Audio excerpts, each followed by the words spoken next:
the pink madness of Valentine's Day at Hogwarts, the perfect time for amazing messages and secrets for anyone.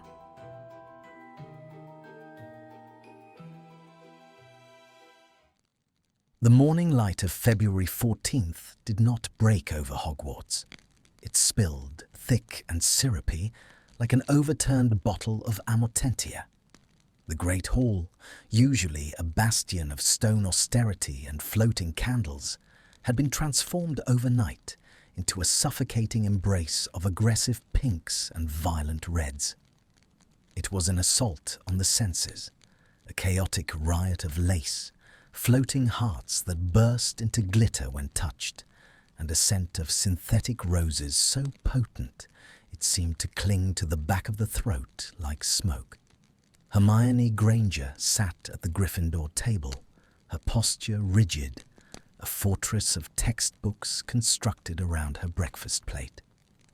She was trying to read a complex treatise on arithmetic variable outcomes, but the words were swimming before her eyes, blurring into the nonsense of the morning.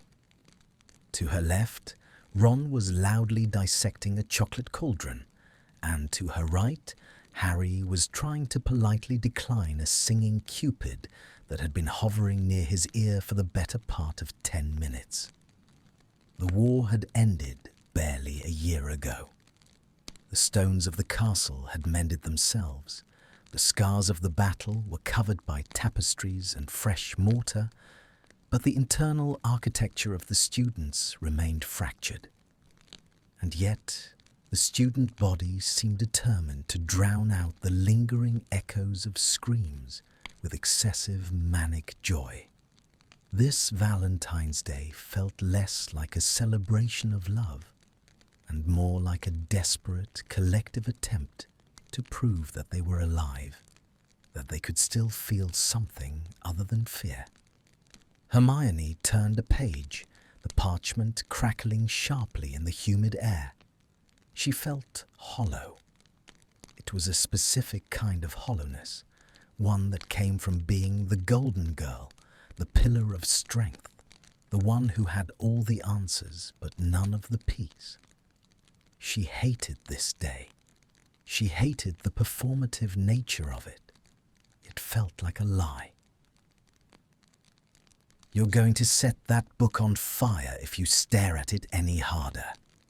Ginny Weasley's voice cut through the noise, amused and warm.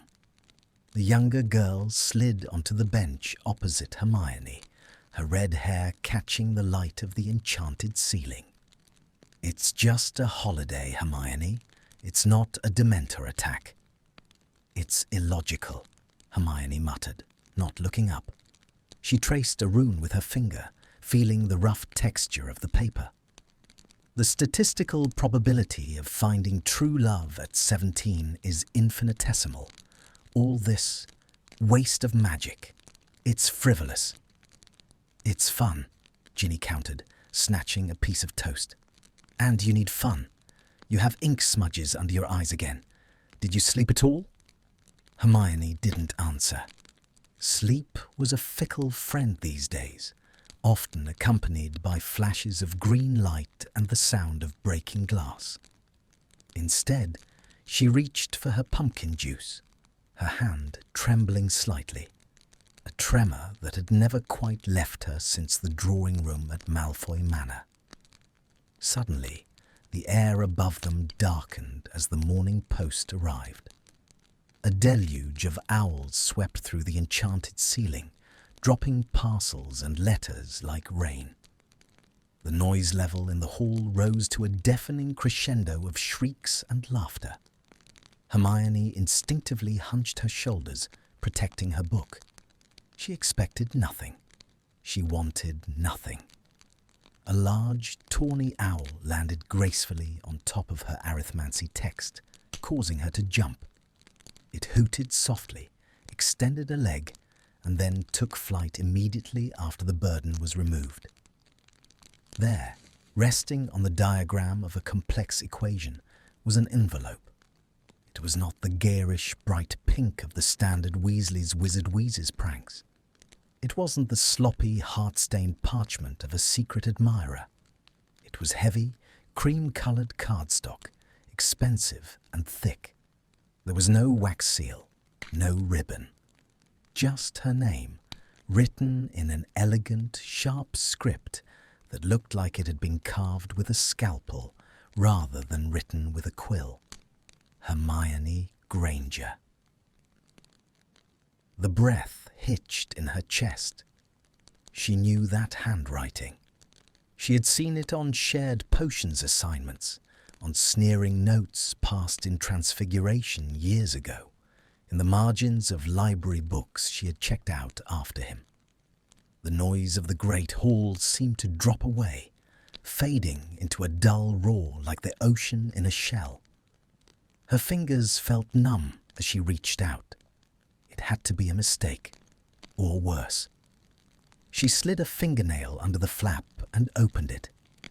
Inside was a single rectangular card, bordered in a faint, shimmering silver. To the one who thinks loud thoughts in a quiet library.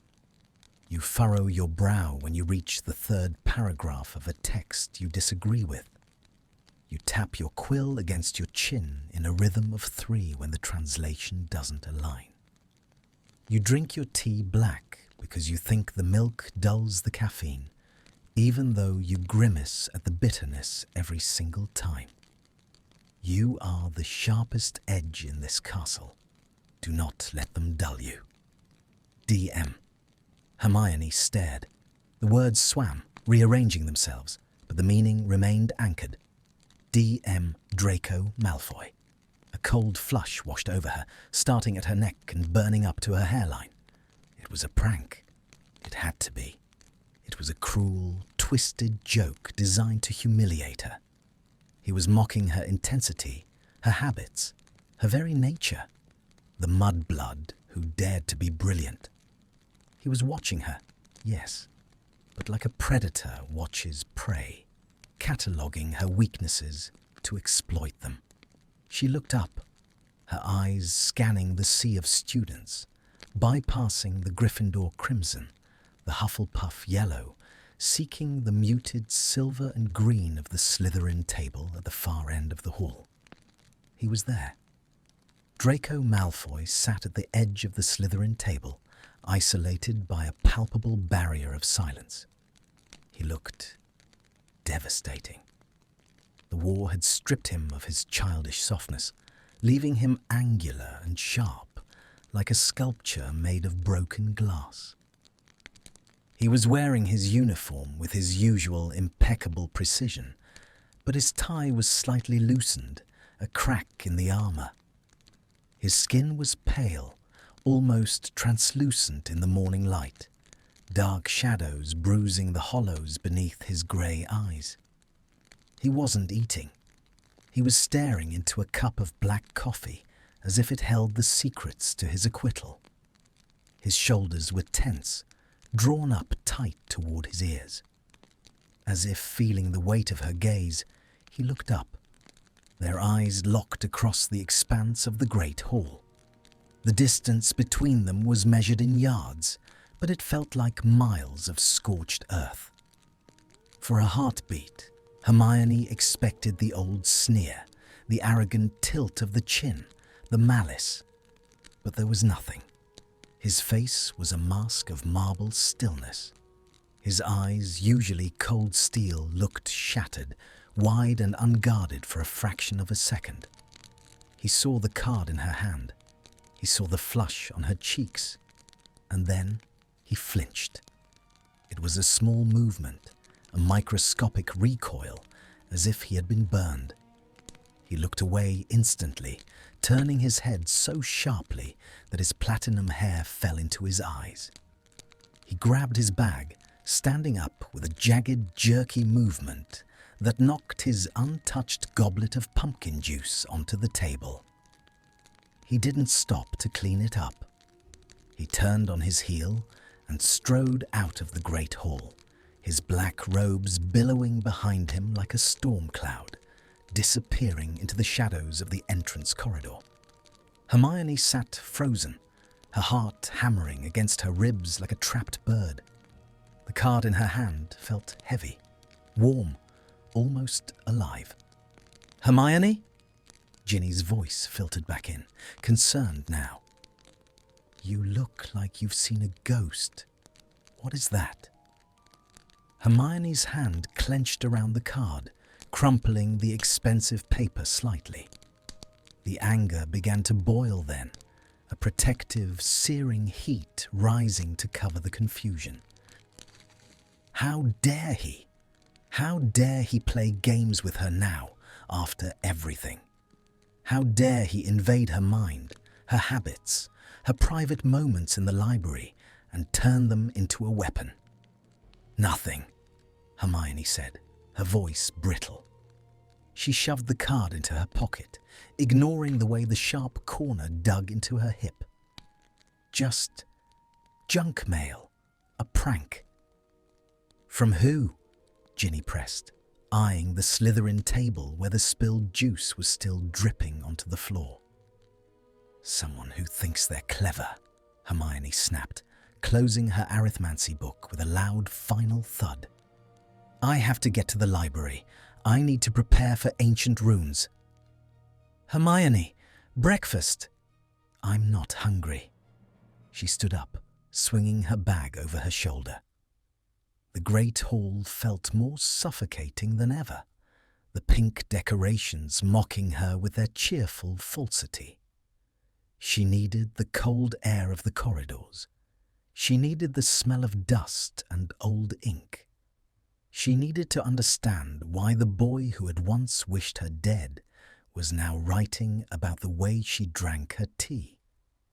As she walked out, head held high, avoiding the gaze of the laughing students, she couldn't stop her hand from slipping into her pocket, her fingers tracing the raised, elegant letters of his initials.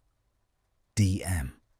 The tension in the air was tangible, a taut string vibrating between the memory of his terrified eyes and the lyrical, observant intimacy of the words he had written. It wasn't hatred she had seen in his face. It was shame. And that, more than anything, terrified her. Because if Draco Malfoy was capable of shame, then Hermione Granger might be capable of forgiveness. And that was a variable she had not accounted for in any of her calculations. She marched into the corridor, the stone floor echoing with the sharp click of her shoes. The castle seemed to watch her, the portraits whispering as she passed. The shadows stretched long, despite the morning hour. She was walking away from the light of the hall and into the grey, uncertain depths of the castle, carrying a piece of her enemy in her pocket. The game, it seemed, had changed. And for the first time in a long time, Hermione didn't know the rules. The anger was a shield, yes, but beneath it, a dangerous curiosity began to unfurl, distinct and undeniable. She found herself replaying the words in her mind. "You are the sharpest edge in this castle." Was it an insult, a warning, or was it recognition? She turned the corner toward the marble staircase, her pace slowing. The noise of the feast faded. Silence wrapped around her, heavy and pregnant with unsaid things. Somewhere in this castle, Draco Malfoy was running away from her. And Hermione, against all logic and reason, felt the inexplicable urge to chase him down and demand to know why he had noticed the rhythm of her quill. The day had only just begun, and already the walls she had so carefully rebuilt were beginning to tremble. The library was a cathedral of silence, a sanctuary constructed of dust, shadow, and the heavy, comforting scent of decomposing paper. It was the only place in the castle where the air did not vibrate with the manic energy of Valentine's Day. Here, the enchanted pink clouds were banished by the severe gaze of Madame Pince, and the only hearts present were the anatomical diagrams in the healing section. Hermione sat at her usual table in the back alcove, nestled between the Transfiguration stacks and the tall arched window that overlooked the Black Lake.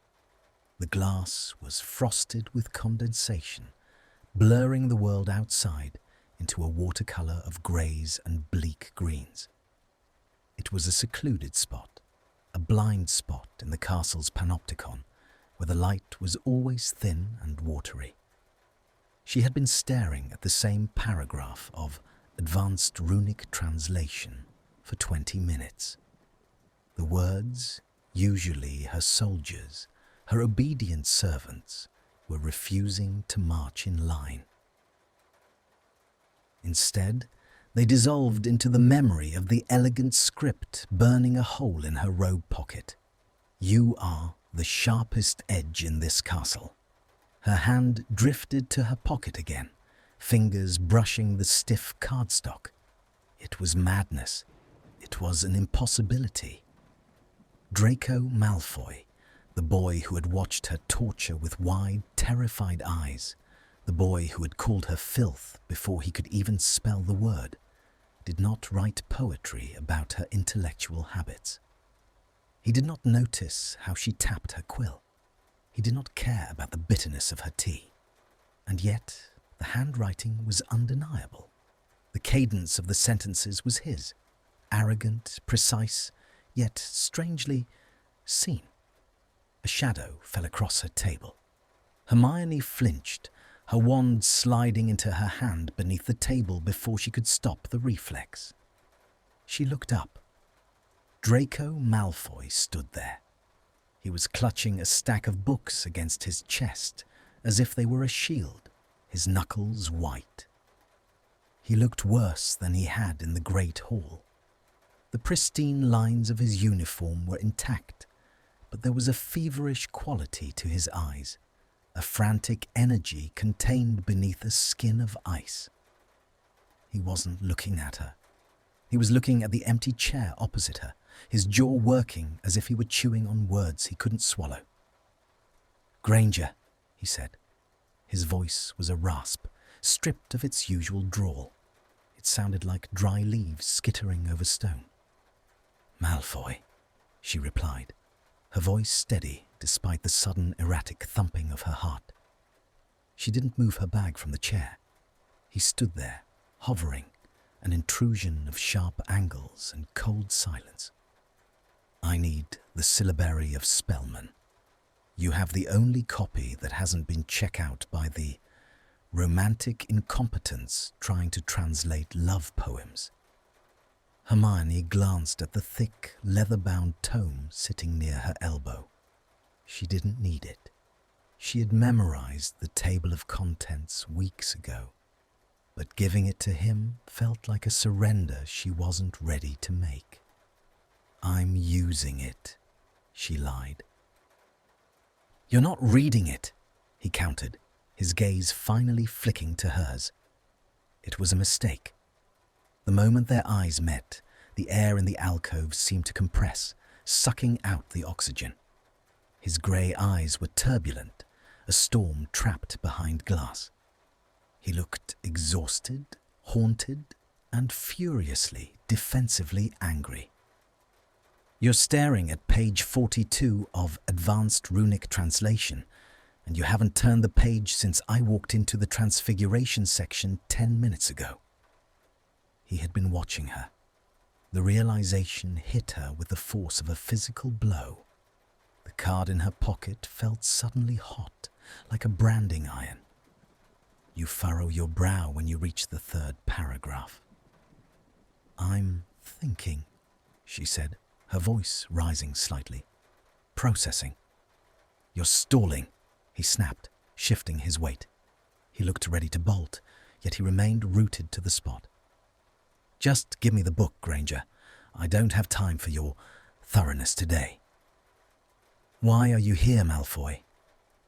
The question slipped out before she could check it. It wasn't about the library. It was about the Great Hall. It was about the way he had looked at her, It was about the card. He froze. For a second, the mask slipped. A look of sheer, unadulterated panic crossed his features. The look of a man who realizes he has stepped onto a vanishing step on the stairs. Then, the walls slammed back up. He sneered, but it lacked the old venom. It was a fragile, brittle thing. Because, unlike the rest of this school, I have NEWTS to pass, he hissed.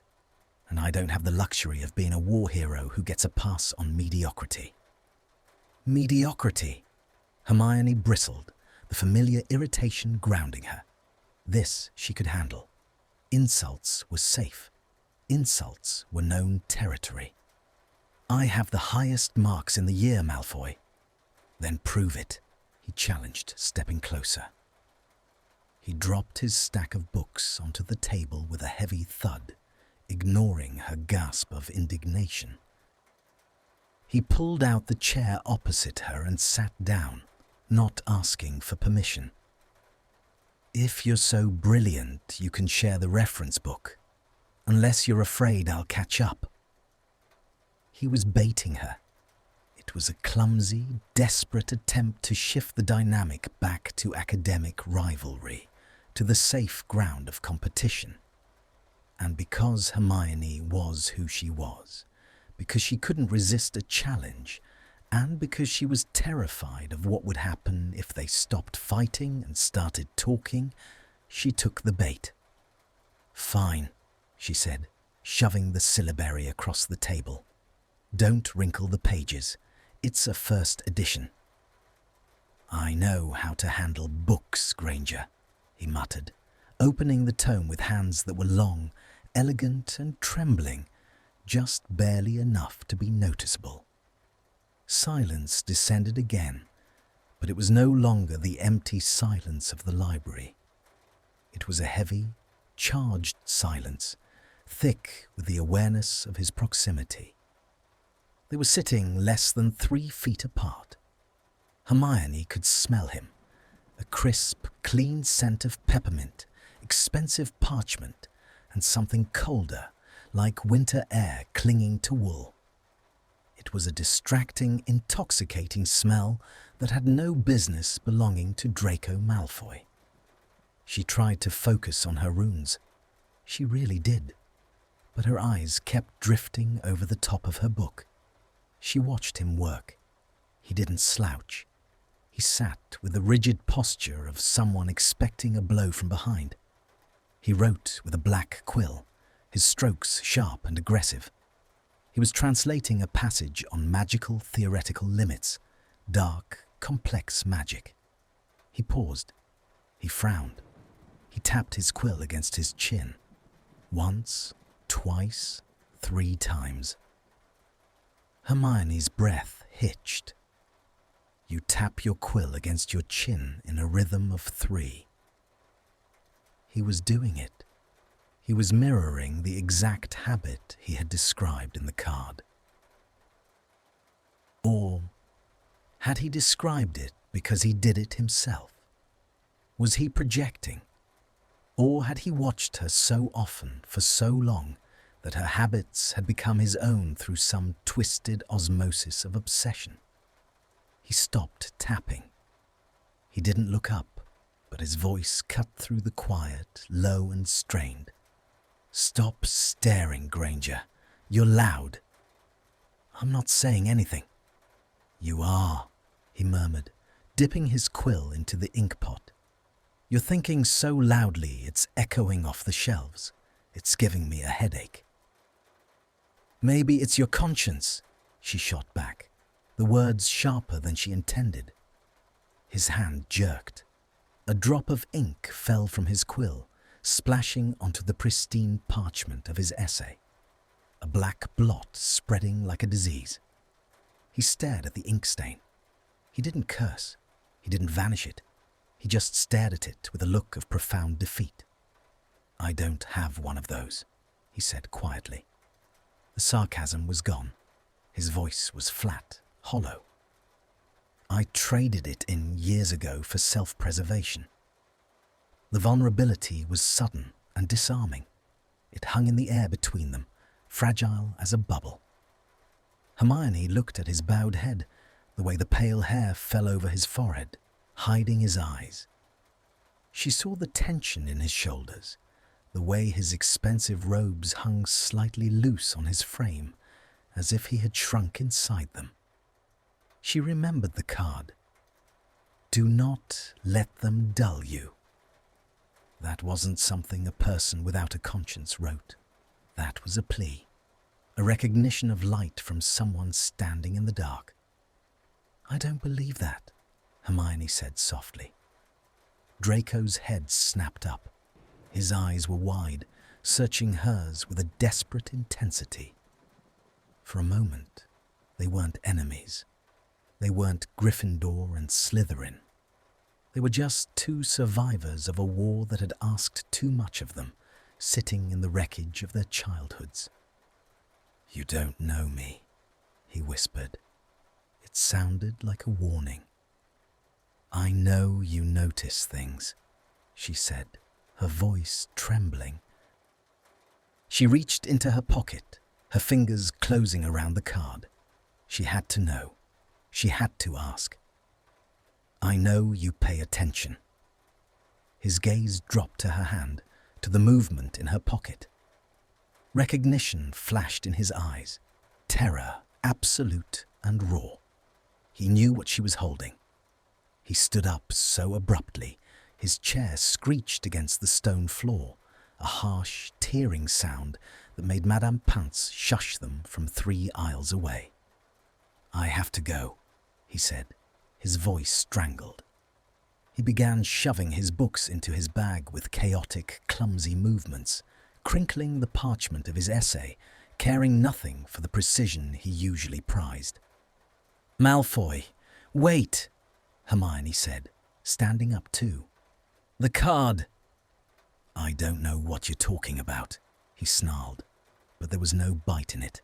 He was backing away from her, his chest heaving. "Leave it alone, Granger. Just leave it alone." "Draco," she said. It was the first time she'd ever said his given name without a sneer, without sarcasm. It felt strange on her tongue, intimate, heavy. He stopped. He looked at her, and the agony in his face was so naked, so unguarded, that Hermione felt like an intruder. He looked like he wanted to step forward. He looked like he wanted to fall to his knees. "Don't," he choked out. "Don't look at me like I'm human. It doesn't help." And then he turned and ran. Not a dignified walk, not a haughty stride. He fled the library as if the hounds of hell were snapping at his heels, leaving Hermione standing alone in the shaft of watery light, the smell of mint and fear lingering in the air, the unasked question dying in her throat. She looked down at the table. He had left the syllabary of Spellman, and next to it, forgotten in his panic, was his quill. The black feather was ruffled, the tip still wet with ink. Hermione slowly sat back down. Her legs felt weak. She reached out and picked up the quill. It was warm from his hand. She held it, feeling the ghost of his grip, the vibration of his anxiety. He had written the card. There was no doubt now. The denial had been a confession in itself. But why? Why now? And why was he so terrified of her knowing? She looked at the ink blot on his abandoned essay. It wasn't just a stain. It was a rupture. The control he exerted over his life, over his image, was failing. And Hermione, the sharpest edge, was the one cutting through. She didn't open her book again. She sat in the silence, twirling his quill between her fingers, once, twice, 3 times, listening to the echo of his footsteps fading into the castle and feeling the terrifying, wonderful thawing of the ice around her heart. The puzzle of Draco Malfoy was no longer academic. It was vital, and she was going to solve it. The dormitory was a sanctuary of crimson velvet and fading afternoon light, a sharp contrast to the clinical, dust-mote silence of the library. Hermione sat cross-legged on her four-poster bed, the curtains drawn tight against the world, creating a private womb of shadows and silence. Spread out on the quilt before her were the pieces of a puzzle that refused to fit into the logical borders of her world. To her left, the cream-coloured card with its silver border. To her right, a scrap of parchment she had torn from an old arithmancy essay she and Draco had been paired on in 6th year. A relic of a time when their hatred was simple, loud, and uncomplicated. In the centre, the black quill she had taken from the library. It lay there like a dark accusation. It was sleek, expensive, stripped of any frivolous fletching, the nib stained with the drying blood of black ink. It was heavy in her hand, heavier than a quill had any right to be. It felt balanced, precise, a tool for someone who valued control above all else. Hermione picked it up, her fingers sliding over the smooth shaft. It was still warm. Or perhaps that was her imagination, a phantom heat transferring from her own feverish skin. She brought the nib close to her nose. It smelled of iron and expensive lacquer, a sharp, metallic scent that stung her nostrils. She wasn't casting detection spells. She wasn't using the revealer. She was using the one tool she trusted more than magic: observation. She pulled the card closer, her eyes tracing the elegant, scalpel-sharp loops of the letters. To the one who thinks loud thoughts. She compared it to the old arithmancy essay. The Y's were identical, long slashing tails that cut through the line below, aggressive and unyielding. The T's were crossed with a violent horizontal strike, like a sword slash. But there was a difference. The old essay was messy, chaotic, the handwriting of a boy screaming for attention, desperate to prove his superiority. The card was controlled. The letters were tighter, the spacing more deliberate. It was the writing of a man who had learned to scream in whispers. "It's him," she whispered to the empty air. The sound of her own voice startled her. The realization didn't bring triumph. It brought a wave of nausea. Hermione Granger, the brightest witch of her age, the logical, pragmatic heroine, was staring at a love letter. No, a notice letter from a former Death Eater. From the boy who had watched her writhe on his drawing room floor while his aunt carved a slur into her arm. She involuntarily touched her left forearm, the scar tissue hidden beneath her sweater. It throbbed, a phantom ache that had nothing to do with magic and everything to do with memory. "You are the sharpest edge in this castle." How could those two realities coexist? The boy who hated her blood and the man who admired her mind. She closed her eyes, leaning her head back against the headboard. The ghost of her prejudices rose up, whispering in Ron's voice, in Harry's voice. "He's a snake, Hermione. He's playing a game. He's trying to get into your head to hurt you. Malfoys don't change. They just shed their skin." But prejudice was a lazy intellectual shortcut, and Hermione despised laziness. She thought of his face in the library, the terror, the raw, naked panic when he realized she knew. A predator didn't look like that. A predator didn't flee, leaving his weapon behind. A predator didn't tremble. Draco Malfoy was not hunting her. He was hiding from her, and he had failed. The disconnect was maddening. She picked up the quill again, twirling it. If this was a prank, It was the most elaborate, psychologically complex prank in the history of Hogwarts. It required empathy to write those words. It required understanding. It required him to have seen her, really seen her, not as a symbol, not as a target, but as a person. And if he saw her, then she had to admit, with a terrified lurch of her heart, that she had never really seen him. She had seen the bully, the coward, the soldier. She hadn't seen the person who noticed the rhythm of a quill tap. The dinner bell rang, a distant, mournful tolling that vibrated through the stone floors. Hermione opened her eyes. The room was dark now. She had spent hours dissecting 3 sentences. She felt drained, yet wired, her nerves singing with a high-tension static. She carefully placed the card inside her favourite book, Hogwarts, A History, sliding it between the pages describing the construction of the ceiling, a safe, structural place. She slipped the black quill into her inner robe pocket right next to her heart. It felt illicit. It felt dangerous. "All right," she breathed, smoothing her skirt. "Let's see the ghosts."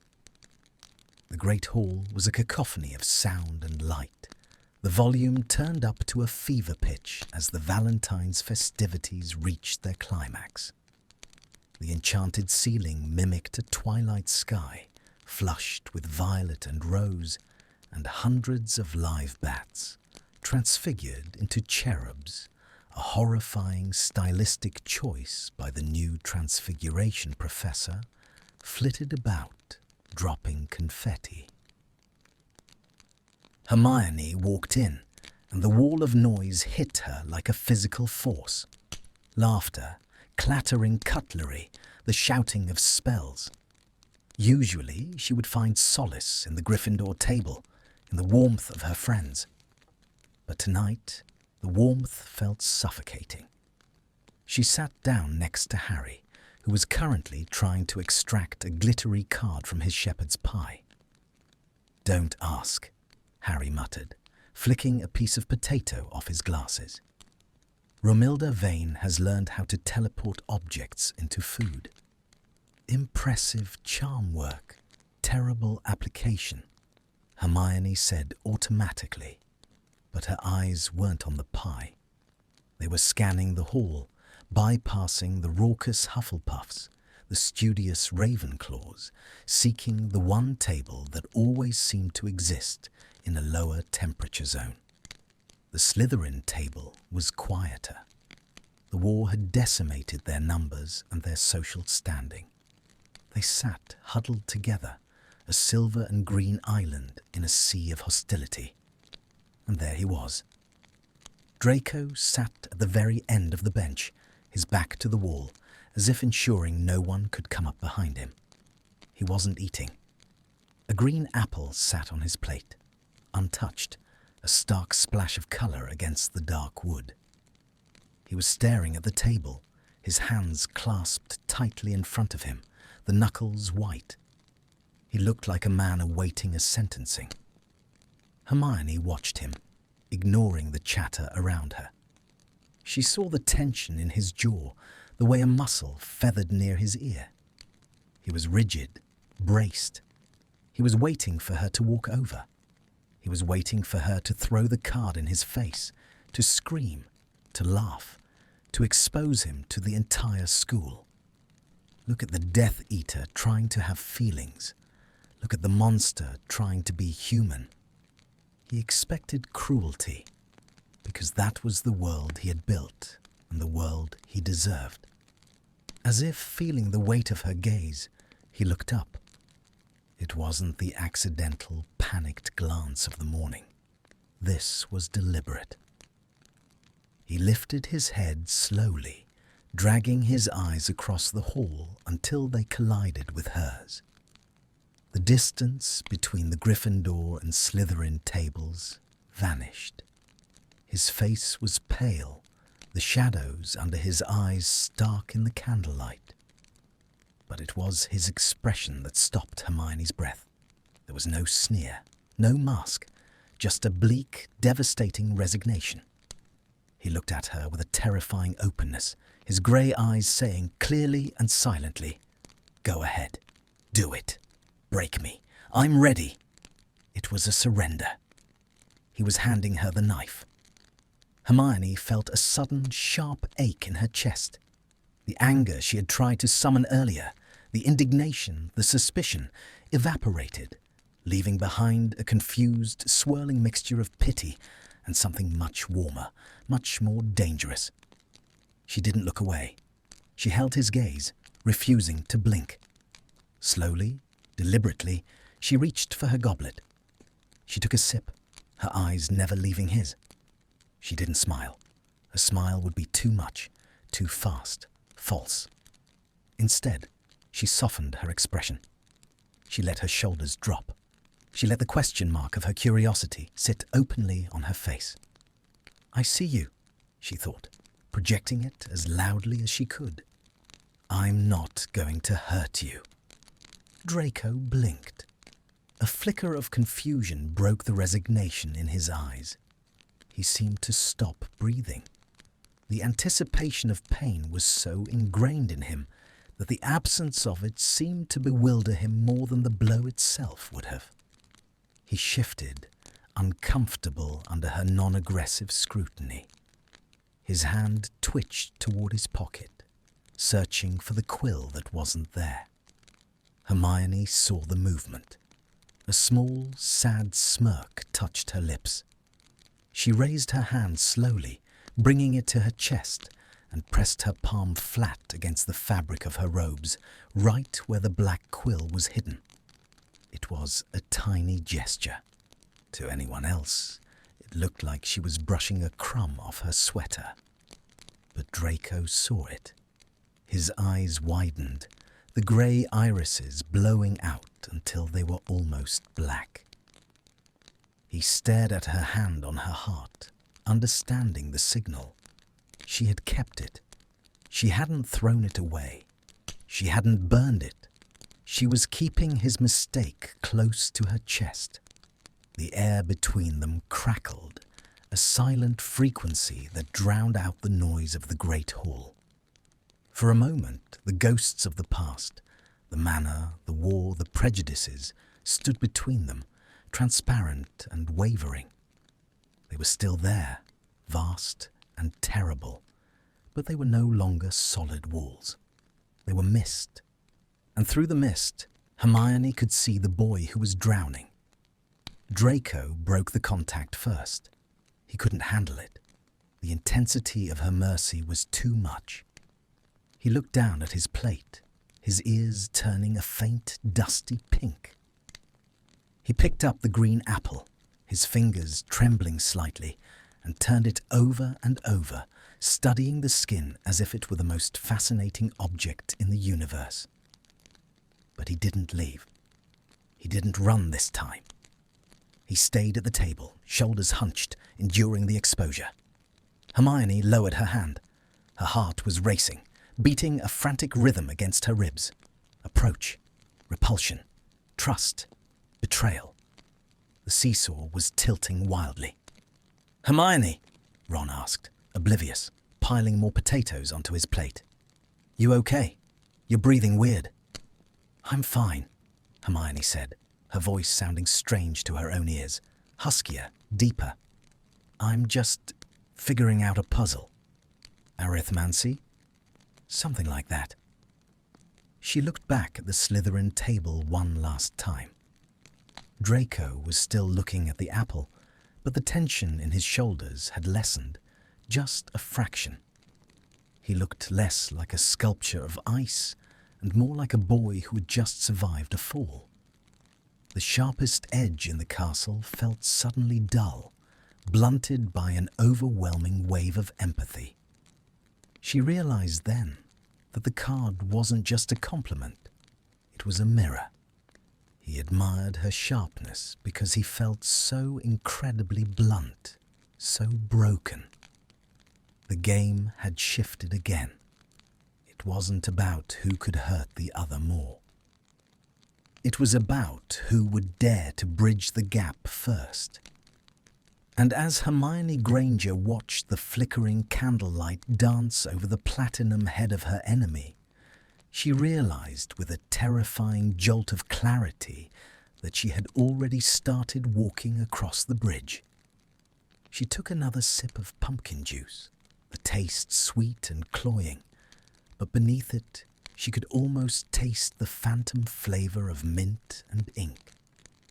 The night was far from over, and the silence between them was beginning to speak louder than words ever could. The corridors of Hogwarts after the Valentine's feast were a labyrinth of shadows and whispering stone. The enchanted ceiling's twilight had bled out into the rest of the castle, leaving the hallways bathed in a dim purple haze that made everything look bruised. The air was thick with the cloying scent of extinguishing candles and the lingering synthetic sweetness of the day's festivities. Hermione walked with purpose, though her destination was a variable she hadn't quite solved. The Gryffindor Tower lay to the east, a beacon of warmth and noise, but her feet carried her west, toward the draftier, emptier stretches of the castle near the Astronomy Tower. Inside her robe pocket, the black quill felt heavy, a rod of iron against her ribs. It was a tangible link, a physical proof that the boy who had sat across from her in the library, the boy with the shaking hands and the haunted eyes, was real, and not a hallucination born of stress and sleep deprivation. She found him in a narrow alcove overlooking the suspended bridge. It was a blind spot in the castle's architecture, a place where the wind howled against the glass, drowning out the distant sounds of celebration. Draco was leaning against the stone frame, his forehead pressed against the cold window pane. He had discarded his outer robe, leaving him in his white shirt and black trousers. The moonlight, filtering through the clouds, turned his hair to spun silver and washed the color from his skin, making him look like a phantom fading into the background. He didn't turn when she approached. He didn't flinch. "You're loud, Granger," he said, his voice low and raspy, vibrating against the glass. "Even when you're trying to sneak." "I wasn't sneaking," Hermione replied, stopping a few feet away. The space between them felt charged, the air humming with the same static electricity that had crackled in the library. "I was looking for you." He turned then, slowly, peeling himself away from the window. His movements were languid, almost underwater. He looked exhausted, the adrenaline of the great hall having crashed into a hollow fatigue. His tie was undone, hanging loose around his neck like a broken noose. "Looking for me," he repeated, the words tasting bitter in his mouth. "To gloat? To return the evidence? To ask for an autograph? To give you this." Hermione reached into her pocket and pulled out the black quill. She held it out to him, the feather stark against her pale palm. Draco stared at it. He didn't move to take it. His gaze traveled from the quill up to her wrist, her arm, her neck, and finally settled on her face. His eyes were dark pools, guarded and wary. "I thought you'd burn it," he murmured. "Or give it to Potter so he could analyze it for hexes." "It's just a quill, Draco." The name hung in the air between them, suspended in the silence. It was the second time she had used it, and it still felt like a transgression. He took a step closer, then another. He moved with a hesitation that was foreign to him, stripped of his usual fluid arrogance. He stopped inches from her, close enough that she could smell the fire whiskey on his breath, a sharp, burning scent masking the mint. He reached out, his hand hovering over hers. He didn't take the quill immediately. Instead, his fingers brushed against her palm, a feather-light touch that sent a jolt of heat racing up her arm, settling deep in her stomach. Hermione's breath hitched. She looked up at him, her eyes wide. Draco was looking at her hand as if it were a dangerous artifact. His expression was a warring mixture of hunger and revulsion. Not for her, she realized with a start, but for himself. "It's not just a quill," he whispered, his voice cracking. "It's a mistake. I make a lot of those." "Writing the truth isn't a mistake," Hermione said softly. He flinched, his eyes snapping to hers. "Truth? You think that's truth? It's madness, Granger. It's the ramblings of a mind that's been cracked open too many times." "You said I was the sharpest edge," she challenged, stepping into his space, refusing to let him retreat into self-deprecation. "Was that a lie?" Draco looked down at her. The moonlight caught the sharp angles of his cheekbones, the hollow of his throat. He looked devastatingly human. "No," he breathed. "That wasn't a lie. You cut through everything. The noise, the lies, the darkness." His hand closed around the quill, his fingers wrapping over hers for a fraction of a second too long. His skin was ice cold. Hers was burning hot. The contrast was shocking. For a heartbeat, they were connected, anchored to each other by a piece of black feather and wood. The tension shifted. It wasn't the hostile tension of enemies anymore. It was the terrified, fragile tension of two people standing on a precipice, looking down into the fog. Draco's thumb grazed the inside of her wrist, right over her pulse point. He could surely feel it hammering against his skin. He leaned in, just an inch. His eyes dropped to her lips, then back up to her eyes, panic warring with desire. "You should run," he whispered, the words sounding like a plea. "You should be running away from me, Hermione." I'm not safe. I'm not afraid of you," she said, her voice steady, though her knees felt like water. "Then you're not as smart as they say." A ghost of a smile touched his lips, sad, crooked, and heartbreakingly beautiful. It was a moment of pure, unadulterated vulnerability. The walls were down. The Death Eater was gone, leaving only the boy who had been given no choices, standing before the girl who had made all the right ones. And then the world intruded. "Oi! I think someone's down here." The boisterous voice of Cormac McLaggen echoed from the end of the corridor, followed by the giggles of a girl, likely Lavender Brown or one of the Pattles. Footsteps clattered against the stone, getting louder, closer. The spell shattered. The change in Draco was instantaneous and terrifying. It was like watching a candle be snuffed out. The vulnerability vanished, sucked back behind a wall of occlumency so thick it was almost visible. His posture stiffened, his face hardening into a mask of sneering indifference.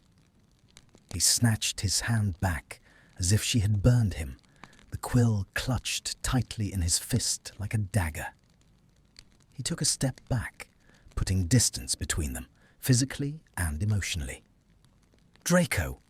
Hermione started, reaching out. "Don't!" he hissed. The word was a weapon, sharp and cold. McLaggen and his companion rounded the corner, stumbling slightly, their faces flushed with wine and laughter. They froze when they saw the tableau.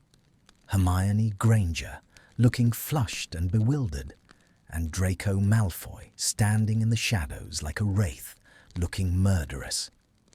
"Well, well," McLaggen sneered, puffing out his chest. "What's this? Slumming it, Granger?" Hermione felt the blood drain from her face. She looked at Draco, silently pleading with him to hold on to the moment they had just shared, to not let this ruin it. But Draco Malfoy was a creature of survival, and in the face of Gryffindor judgment, his survival instinct was to strike first. He turned his cold, dead eyes on Hermione. He looked at her, not as the girl who had returned his quill, but as the mudblood he was expected to despise. It was a performance. She knew that. She had to know that. But it was flawless. "I was just explaining to Granger," Draco drawled, his voice dripping with his old familiar venom, "that she should learn to keep her belongings to herself. I don't appreciate having to clean up after her clutter in the library. It's unsanitary." The insult was precise. It hit her exactly where he knew it would hurt. Her pride, her organization, her cleanliness. McLaggen laughed, a harsh, braying sound. "Told you, didn't I? Malfoys don't change spots." Hermione felt like she'd been slapped. The physical sensation of his touch on her wrist was still tingling, but his words were washing it away with acid. She stared at him, betrayed. Not by the insult. She had heard worse, but by the speed of his retreat, by how easily he could look at her and pretend she was nothing. "Is that all?" she asked, her voice trembling with suppressed rage. Draco didn't look at her. He looked past her, at the empty air over her shoulder. His jaw was clenched so tight she could see the tendons straining. "That's all," he said coldly. "Go back to your friends, Granger. Go back where you belong." He turned on his heel, his robes swirling dramatically, and stalked past McLaggen without a glance, heading deeper into the shadows of the dungeons. He walked with a rigid military stride, as if marching to his own execution. Hermione stood frozen in the alcove. "Ignore him, Hermione," McLaggen said, stepping forward with a clumsy attempt at comfort. "He's just a bitter loser. Come on, we're heading back to the common room." "Go away, Cormac," Hermione snapped, her voice cracking. She waited until their footsteps faded away before she allowed herself to slump against the cold stone wall. The whiplash was physical. She felt dizzy, disoriented. 1 minute, he had been looking at her as if she were the only source of light in his world. The next, he had extinguished her. She looked at her wrist. It looked the same, but it felt branded. Draco didn't stop walking until he was 3 corridors away in the damp silence of the dungeon levels. He ducked into a disused classroom, the door slamming shut behind him with a heavy thud. The room was pitch black, smelling of mold and forgotten magic. He leaned back against the door, his legs giving out. He slid down until he hit the floor, burying his face in his hands. The quill was still clutched in his right hand.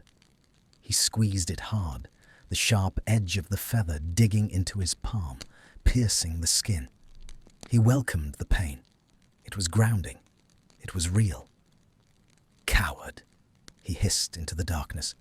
Filthy, spineless coward. He had seen the look in her eyes when he insulted her. The betrayal. The hurt. It had felt like swallowing glass. But what choice did he have? If McLaggen had seen them, if the school had seen them, if she had let herself get closer. He looked at his hand in the dark. He could still feel the phantom warmth of her skin. It terrified him. He was poison. That was the truth he lived with. He was a Malfoy, a branded Death Eater, a boy with a dark mark on his arm and a soul stained by inaction and fear.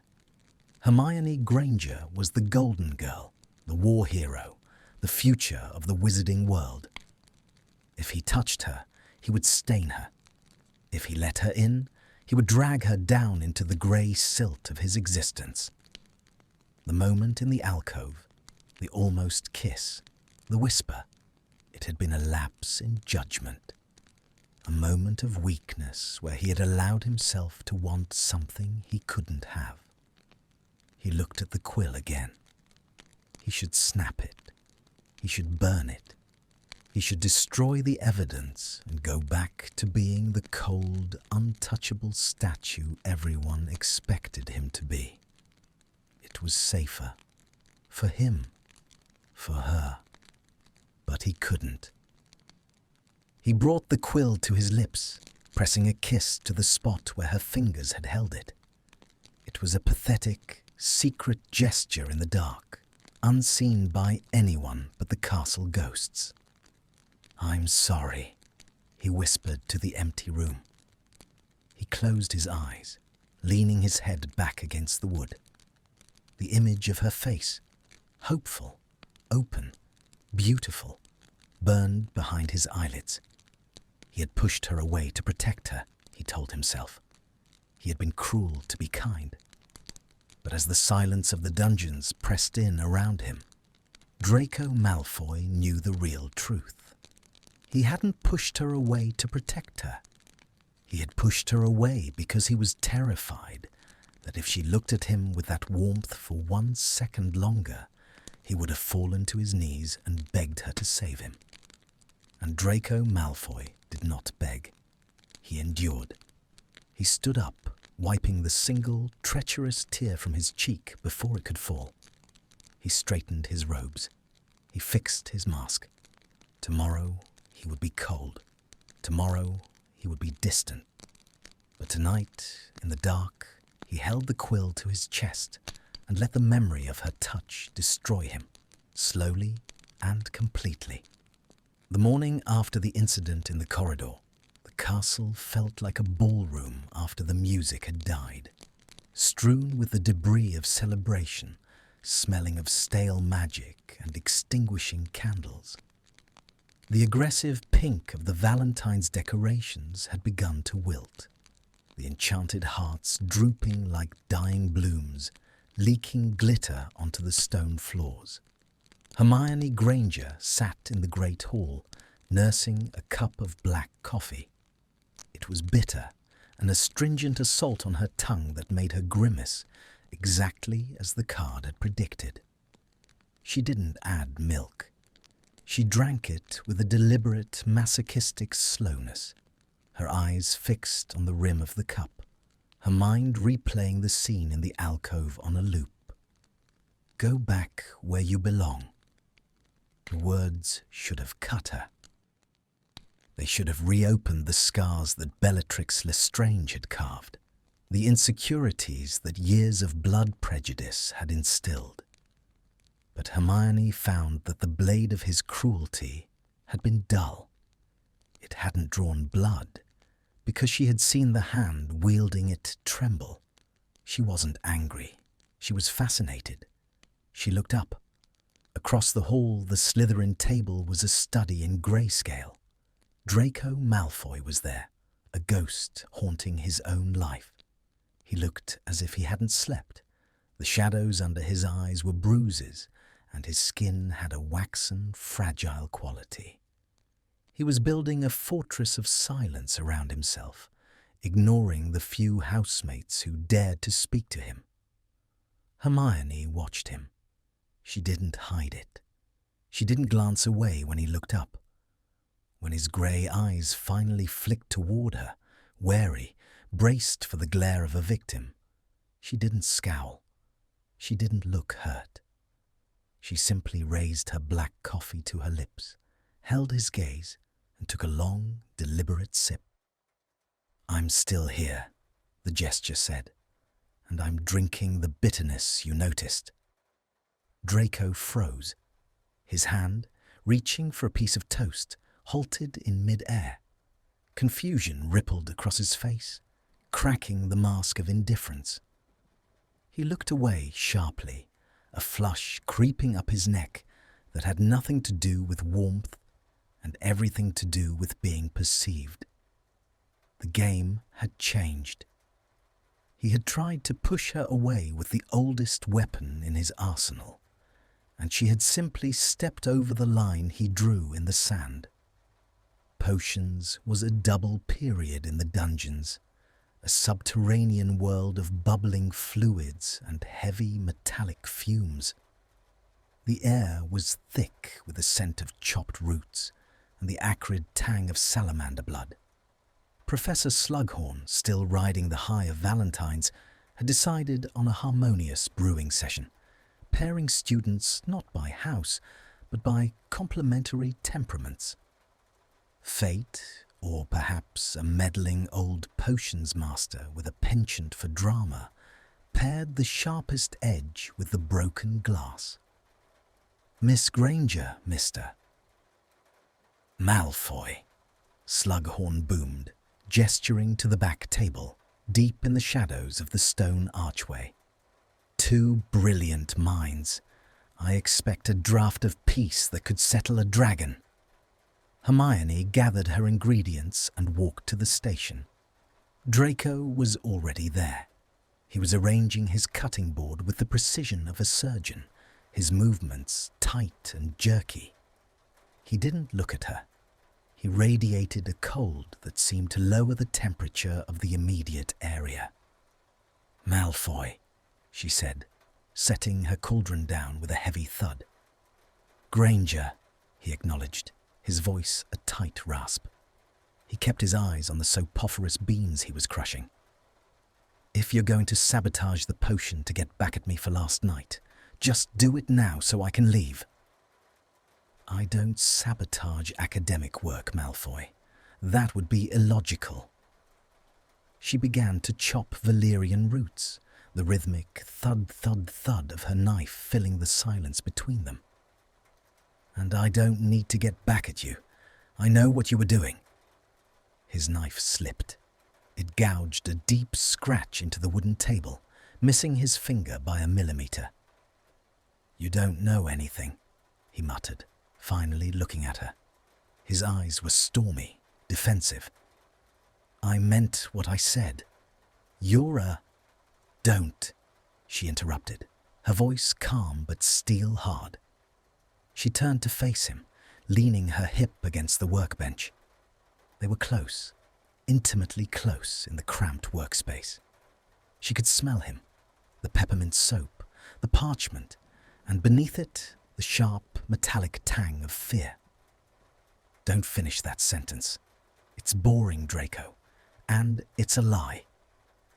He stared at her, his mouth slightly open. The use of his name again, casual, claiming, seemed to short-circuit his brain. He looked around the dungeon to see if anyone was watching, but the steam from 20 cauldrons created a private fog around them. "You're playing a dangerous game," he whispered, leaning in. It was meant to be intimidating, but it felt like he was drowning and pulling her down with him. "People are watching. McLaggen is watching." "Let them watch." Hermione reached across the space between them to grab the jar of powdered moonstone. Her arm brushed against his. It wasn't an accident. She let the contact linger for a second, feeling the rigid tension in his muscles, the heat radiating through his black robes. He flinched as if she had electrocuted him, but he didn't pull away. He couldn't. He was paralyzed by the contact.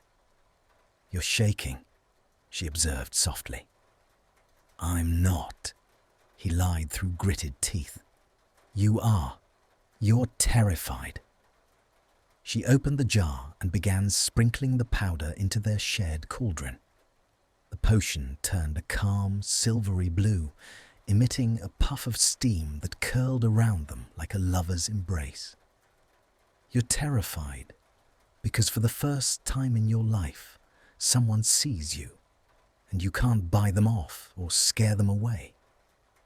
Draco gripped the edge of the table, his knuckles white. He looked at her with a mixture of fury and longing, so potent it made the air shimmer. "Why are you doing this?" he choked out. Why can't you just hate me? It's easier. It's cleaner. Because you wrote me a letter, she said simply. And because you kept my secrets when you could have sold them. And because... She paused, her voice dropping to a whisper that was louder than a shout in the damp silence. Because I think you're the only person in this castle who is as lonely as I am. The admission hung between them, raw and heavy. Hermione Granger, the girl surrounded by friends, admitting to loneliness. It was a gift, a piece of armor removed. Draco looked at her, really looked at her, stripping away the layers of Golden Girl and seeing the exhaustion, the pressure, the isolation of being the pedestal everyone leaned on. Hermione, he breathed. It was an involuntary sound, a surrender. Mr. Malfoy, Miss Granger. Slughorn's voice cut through the fog like a foghorn. Less chatting, more stirring. The emulsion must be clockwise. Draco snapped back to reality with a physical jerk. He grabbed the stirrer and began to mix the potion, his movements frantic. But the damage, or the healing, was done. The barrier between them had been breached. For the rest of the lesson, they worked in a silence that was no longer empty. It was filled with the brush of elbows, the passing of ingredients that involved fingertips touching, the shared rhythm of breathing. It was a dance. Every time she moved into his space, he didn't retreat. He held his ground. He let her be near him. The test continued in ancient runes. The classroom was bathed in the golden light of late afternoon. They sat at separate tables, but the aisle between them was narrow. Hermione was taking notes, but she wasn't using her usual pheasant feather quill. She reached into her bag and pulled out the sleek black eagle feather quill, his quill. She saw Draco stiffen in her peripheral vision. He was staring at it. He watched her dip his quill into her ink pot. He watched her write with it, her fingers gripping the wood where his had been the day before. It was a possession. It was a claim. She could feel his gaze burning into the side of her face. It was distracting, heavy, and thrilling. She tapped the quill against her chin, once, twice, 3 times. From across the aisle, she heard a sharp intake of breath. She turned her head slowly. Draco was watching her, his eyes dark, his lips parted. He wasn't looking at the board. He wasn't looking at his notes. He was watching her mouth, her hand, the quill. He looked like a man starving to death at a banquet. Hermione offered him a small, secret smile, not triumphant, but acknowledging. I have something of yours. You have something of mine.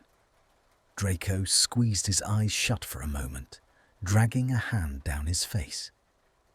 When he opened them, the anger was gone, replaced by a desperate, pleading intensity. He picked up his own quill, a spare, generic one, and wrote something on a scrap of parchment. He crumpled it into a tiny ball and flicked it across the aisle with a casual flick of his wand. It landed on her notebook. Hermione covered it with her hand before anyone could see. She waited a beat, then unfolded it under the desk. Stop it. You're going to get us both killed. She wrote back on the same scrap, using his black quill. By whom? The ghosts or your own fear? She flicked it back. He read it. He didn't reply, but he didn't look away either. For the rest of the class, the air between their desks was a tangible thing, a tightrope of tension that vibrated with every scratch of a quill, every shift of fabric. By evening, the atmosphere in the castle had shifted from festive to oppressive. The rain had started, lashing against the stone walls, turning the world outside into a blur of grey and black. The corridors were drafty and cold. Hermione was walking back from the library, the black quill safely tucked in her pocket. She felt drained. The emotional seesaw was exhausting, pushing, pulling, testing, waiting. She needed a sign that this wasn't just in her head, that she wasn't projecting a redemption arc onto a boy who was simply broken. She turned a corner near the charms corridor and nearly collided with a solid, black-clad chest. Hands grabbed her shoulders to steady her, strong, familiar hands. She looked up. It was Draco. He wasn't running this time. He was standing in the middle of the corridor, waiting. The shadows clung to him, but his face was illuminated by a flickering torch. He looked wrecked. His hair was messy, as if he had been running his hands through it for hours. His tie was gone. His top button was undone. "You kept it," he said without preamble. His voice was rough, stripped of all artifice. "The quill?" Hermione asked, her heart hammering. "The hope," he corrected. "You kept pushing, all day, in potions, in runes. You wouldn't let me be." "You didn't want to be let be," she countered, stepping closer. "You wanted to be stopped." "I'm dangerous, Hermione." He said it like a fact, like a weather report. "My family, my name, it's a stain. If you stand next to me, the dirt rubs off." "I'm not afraid of a little dirt, Draco. I've lived in a tent. I've fought a war. I'm not porcelain." She reached out and took hold of his wrists, her thumbs pressing against the frantic pulse point. He was vibrating with tension, a coiled spring ready to snap. "Why?" he demanded, his voice cracking. "Why me? After everything I did? After everything I didn't do?" "Because you noticed," she whispered. "Because you saw me. And because—" She looked up into his stormy grey eyes. "Because I think I see you too. And I don't see a monster. I see a survivor." Draco let out a sound that was half laugh, half sob. He pulled his hands from her grip, but not to push her away. He brought his hands up to cup her face. His fingers were cold, trembling, hesitant. He touched her as if she were made of glass, as if he were terrified he would shatter her. "I don't deserve this," he whispered, his thumb tracing the line of her jaw. "I don't deserve you." "That's not for you to decide," Hermione said, leaning into his touch. For a moment, time stopped. The rain beat against the windows, the torchlight flickered, and the castle held its breath. The tension that had been building for days, for years, coalesced into this single, silent point of contact.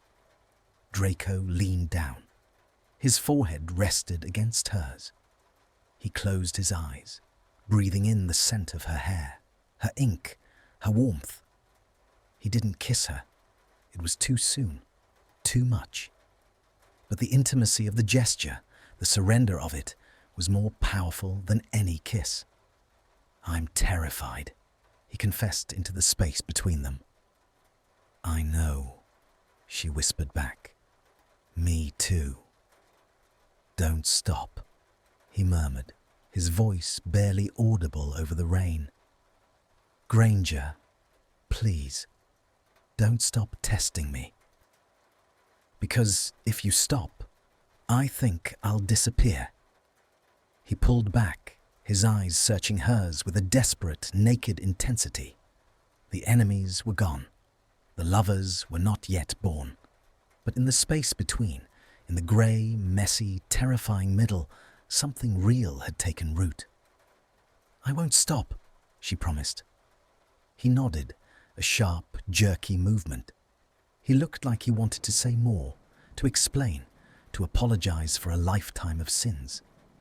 But instead, he just brushed his thumb over her cheek one last time, silent benediction, and stepped back into the shadows. "Good night, Hermione," he said, the names sounding less like a transgression and more like a prayer. "Good night, Draco." She watched him walk away, the darkness swallowing him up. But this time, the darkness didn't feel empty. It felt like a canvas waiting to be painted. The ice was cracking. The thaw had begun, and the scent of mint and ink lingered in the corridor long after he was gone.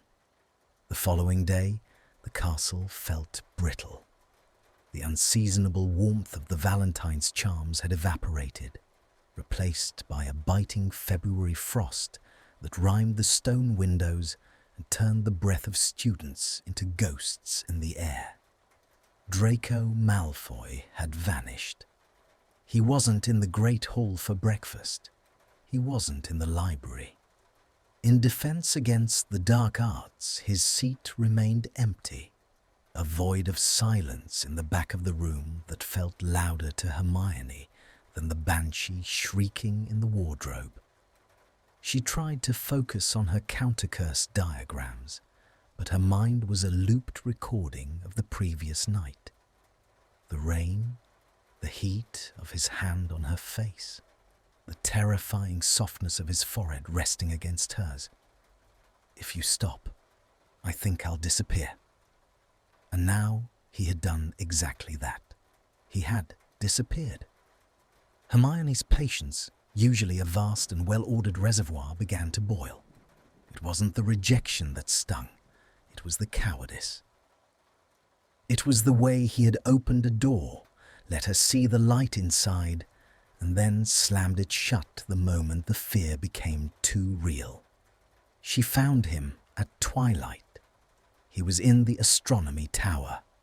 It was the highest point of the castle, open to the elements, a place of biting wind and unforgiving memories. He was standing by the railing, looking out over the forbidden forest, his black robes whipping violently around him like broken wings. He wasn't wearing a cloak. The cold must have been excruciating, but he stood like a statue, letting the wind scour him. Hermione didn't sneak up this time. She walked with heavy, deliberate steps, her boots striking the stone floor with a rhythm of war. "You're freezing," she said, her voice cutting through the wind. Draco didn't turn. His knuckles were white where he gripped the iron railing. "Go away, Granger." "No." I said, "Leave." He turned then, and the look on his face stopped her in her tracks. It wasn't the soft, vulnerable boy from the corridor. It wasn't the scared student from the library. It was the face of a Malfoy at the end of his rope, sneering, wild-eyed and cornered. His skin was grey, his eyes bloodshot. He looked like he hadn't slept in days. "You don't get to give orders anymore, Draco," she said, stepping into the circle of wind. "You don't get to ask me not to stop and then run away when I don't." "I was drunk," he spat, though his voice lacked the slur of alcohol. "I was tired. I said things I didn't mean." "Liar. What do you want from me?" he shouted, pushing away from the railing. The sudden violence of his movement made her flinch, but she didn't retreat. "Do you want an apology? Fine. I'm sorry. I'm sorry I touched you. I'm sorry I wrote that stupid card. I'm sorry I exist in your general vicinity. Now, take your victory and go." "I don't want an apology," Hermione yelled back, the frustration finally uncorking. "I want to know why you're so determined to be miserable. I want to know why you're punishing yourself for being human." "I'm punishing myself for being me." He advanced on her, closing the distance with predatory speed. He loomed over her, utilizing his height, trying to intimidate her into leaving. But Hermione Granger had stood before Voldemort. She would not back down from Draco Malfoy. You think this is a game?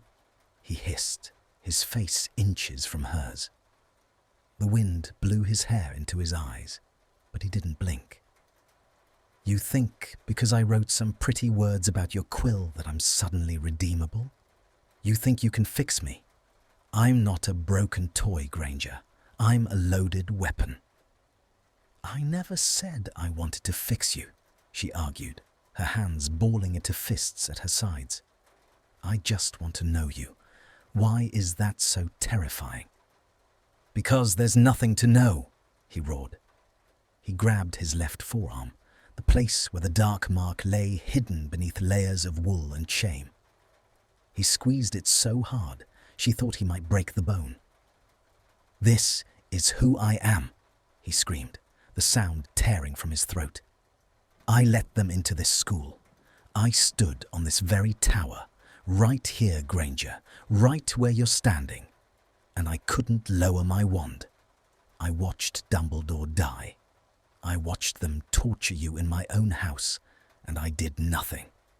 The wind howled around them, carrying his confession into the night.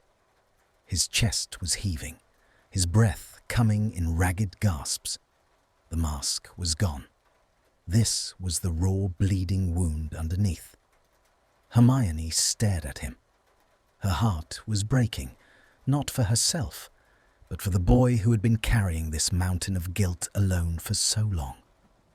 I know, she said quietly.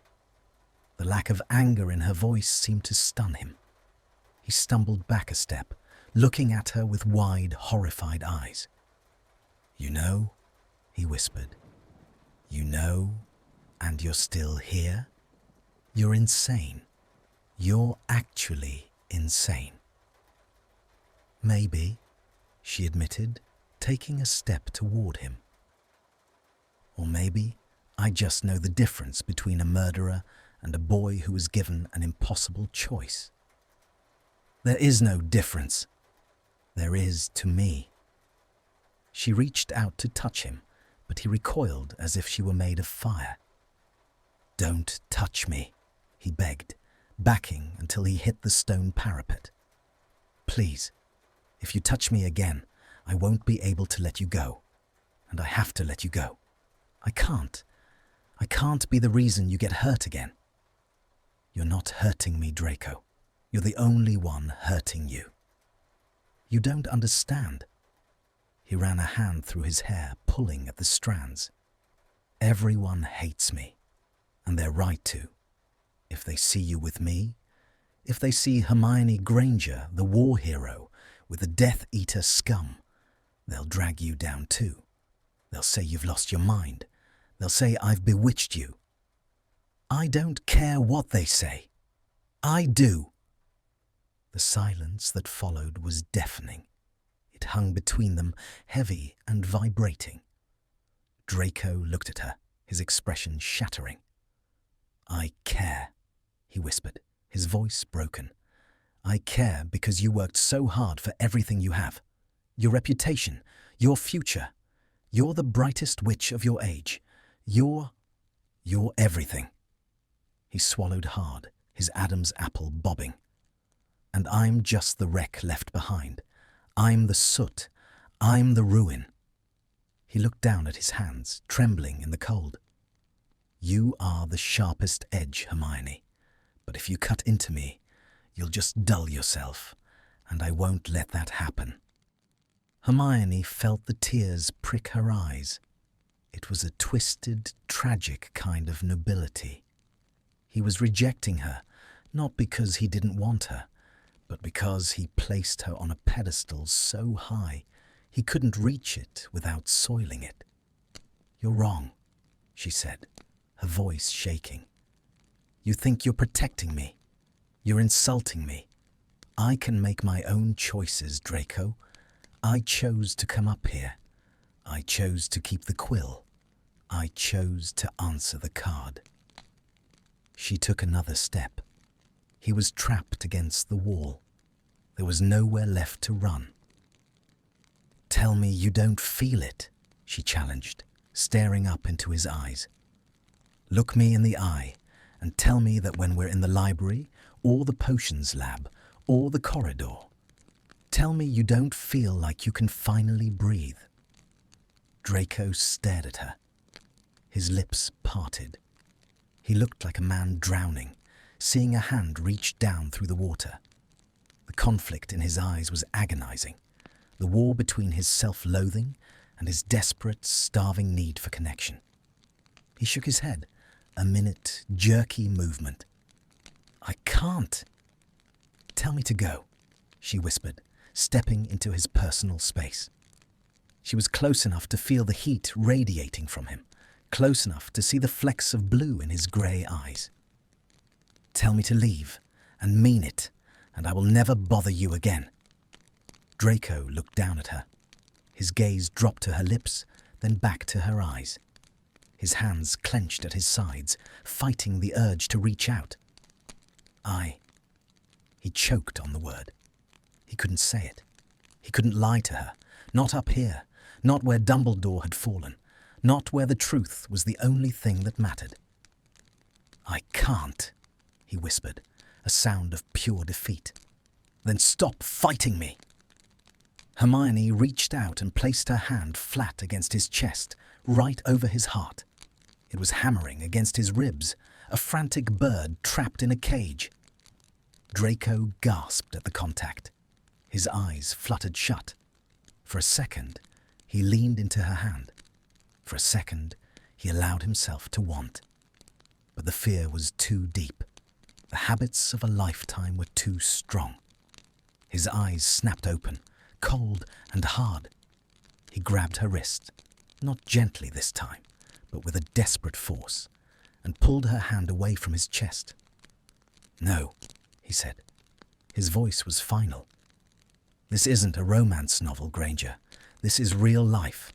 And in real life, the villain doesn't get the girl. He shoved past her. He didn't run this time.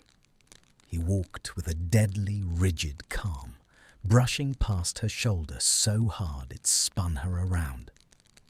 Draco! She called after him. He paused at the top of the stairs, his back to her. The wind whipped his robes around his legs. Keep the quill, he said, his voice flat. Use it to write your memoirs. Leave me out of them. Then he descended into the darkness of the stairwell, leaving Hermione alone on the tower, the wind tearing at her hair, her hand still burning where he had touched her. She stood there for a long time, shivering in the cold. She wasn't crying. The time for tears had passed. She felt a strange, cold clarity settling over her. He hadn't denied his feelings. He hadn't said he didn't want her. He had said he wasn't allowed to have her. He was fighting a war against himself, and he was losing. Hermione looked out at the forbidden forest, watching the treetops sway in the gale. She reached into her pocket and closed her fingers around the black quill. It was still there. He hadn't taken it back. You idiot, she whispered to the wind. You absolute, noble, tragic idiot. She wasn't giving up. The argument hadn't pushed them apart. It had stripped away the polite fictions.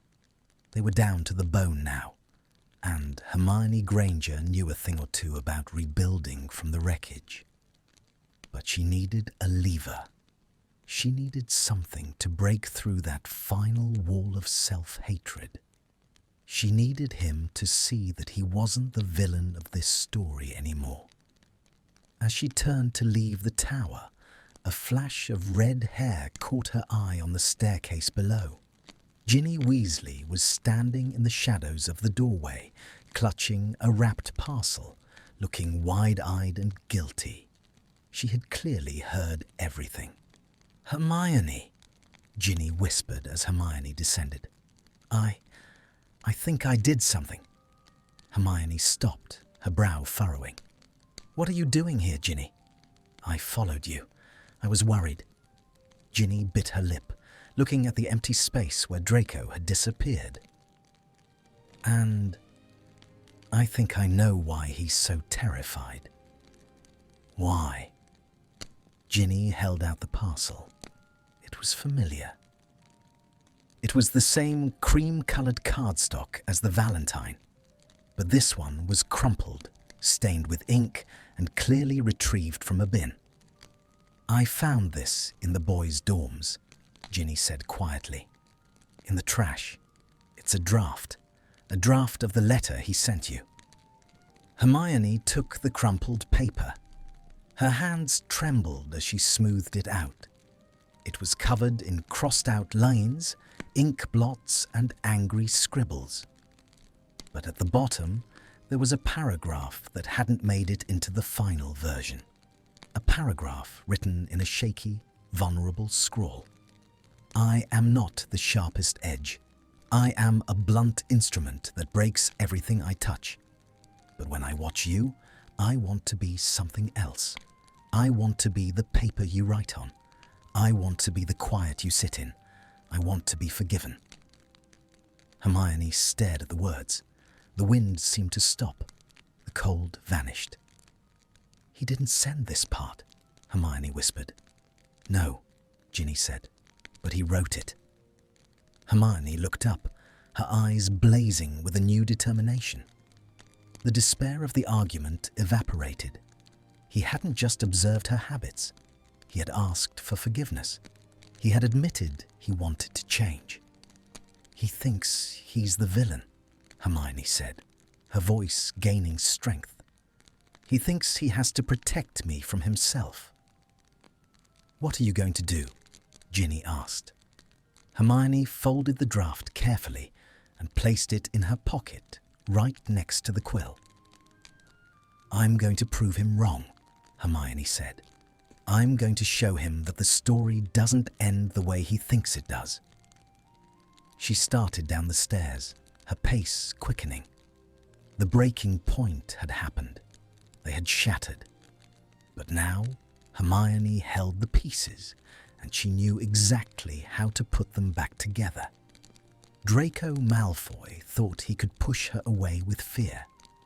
He was about to learn that Gryffindors didn't scare easily, especially not when they were in love. The realization hit her mid-step. In love. She didn't stumble. She just smiled. A sharp, dangerous smile.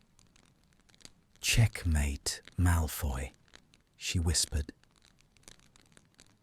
The Gryffindor common room was a womb of dying embers and deep velvet shadows. The rest of the tower was asleep, the heavy silence broken only by the rhythmic snoring of a portrait near the entrance and the crackle of a log settling in the fireplace. Hermione sat on the rug before the fire, her knees pulled to her chest. In her hands, she held 2 pieces of paper, the pristine, cream-coloured card that had started it all, and the crumpled, ink-stained draft Ginny had given her on the stairs. The firelight danced over the words, making the silver ink shimmer like a living thing. I want to be the quiet you sit in. Beside her, Ginny Weasley sat on the sofa, her legs tucked under her, watching Hermione with an expression that was unusually serious. The playful glint was gone from her eyes, replaced by a quiet, waiting gravity. He didn't send it, Hermione said. It wasn't a question. It was a realization that hit her with the force of a bludgeoner. No, Ginny confirmed softly. He didn't. Hermione looked up, her eyes searching Ginny's face. The pieces of the puzzle were rearranging themselves, the picture shifting from a romantic gesture to something far more tragic. Tell me, Hermione whispered. Tell me exactly what happened. Ginny sighed, running a hand through her red hair. She looked into the fire, her voice dropping to a murmur. I was in the owlery on the 13th. I was sending a parcel to Harry. It was late, maybe midnight. I heard footsteps on the stairs, heavy, dragging footsteps, so I hid behind one of the hay bales. I didn't want to deal with anyone. She paused, her eyes narrowing as she recalled the memory. It was Malfoy. He looked wrecked, Hermione. He was holding that envelope like it was a bomb. He stood in front of the school owls for 20 minutes, just stood there. It was freezing. The wind was howling through the roost, but he didn't move. He kept reaching out to tie it to a leg and then pulling back. Hermione's heart ached. She could see him, the sharp angles of his face pale in the moonlight, the war between his desire and his self-loathing, playing out in the cold silence of the tower. What did he do? He started talking to himself, Ginny said, quietly. I barely heard him. He said, "She doesn't need this. She doesn't need you." And then, Ginny mimed a crushing motion with her hand. He crumpled it. He threw it in the bin by the door. He looked at it for a long time, like he was saying goodbye to a funeral pyre, and then he left. Hermione looked down at the card in her hand. The sharpest edge, the loud thoughts. "So you took it," Hermione said. "I waited until he was gone," Ginny admitted, a faint flush rising on her cheeks. "I know I shouldn't have. It's an invasion of privacy. But Hermione, I saw his face. I've seen that look before. It's the look Harry had when he thought he had to walk into the forest alone. It's the look of someone who thinks they're already dead." Ginny leaned forward, her intensity burning brighter than the fire. "I couldn't leave it in the trash. It was too real. So I smoothed it out. I found the best owl, that big tawny one, and I sent it. I thought maybe if you saw it, if you knew, maybe you could save him from himself." The truth washed over Hermione like ice water. Draco hadn't sent the Valentine. He had thrown it away because he believed he was unworthy of her. When she had received it, when she had confronted him in the library, when she had returned the quill, he hadn't thought she was accepting a gesture. He thought she was mocking a mistake. It's a mistake. I make a lot of those. Do not let them dull you. He thought she had fished his garbage out of the bin to laugh at him. Or worse, that the universe was playing a cruel trick on him.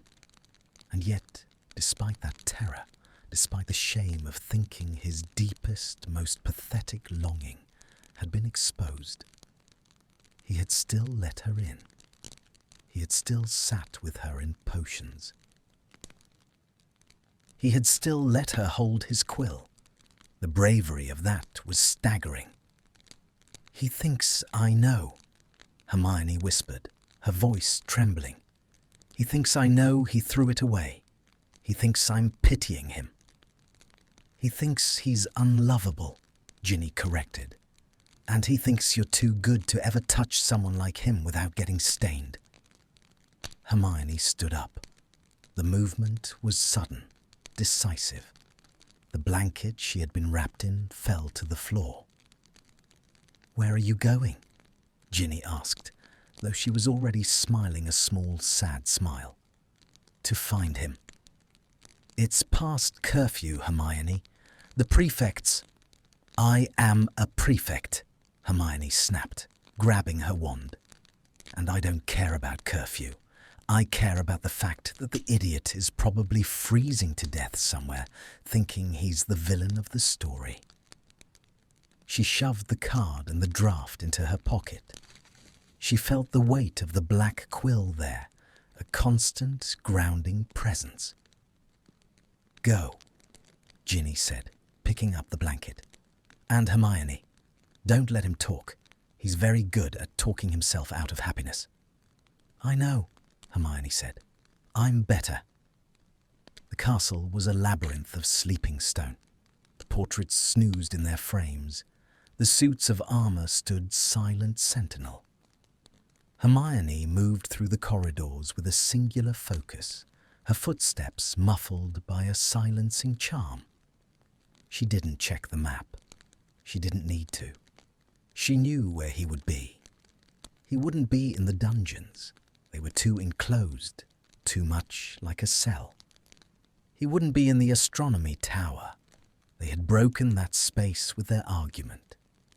He would go somewhere neutral, somewhere fluid, somewhere that reflected the chaos in his mind. The Black Lake.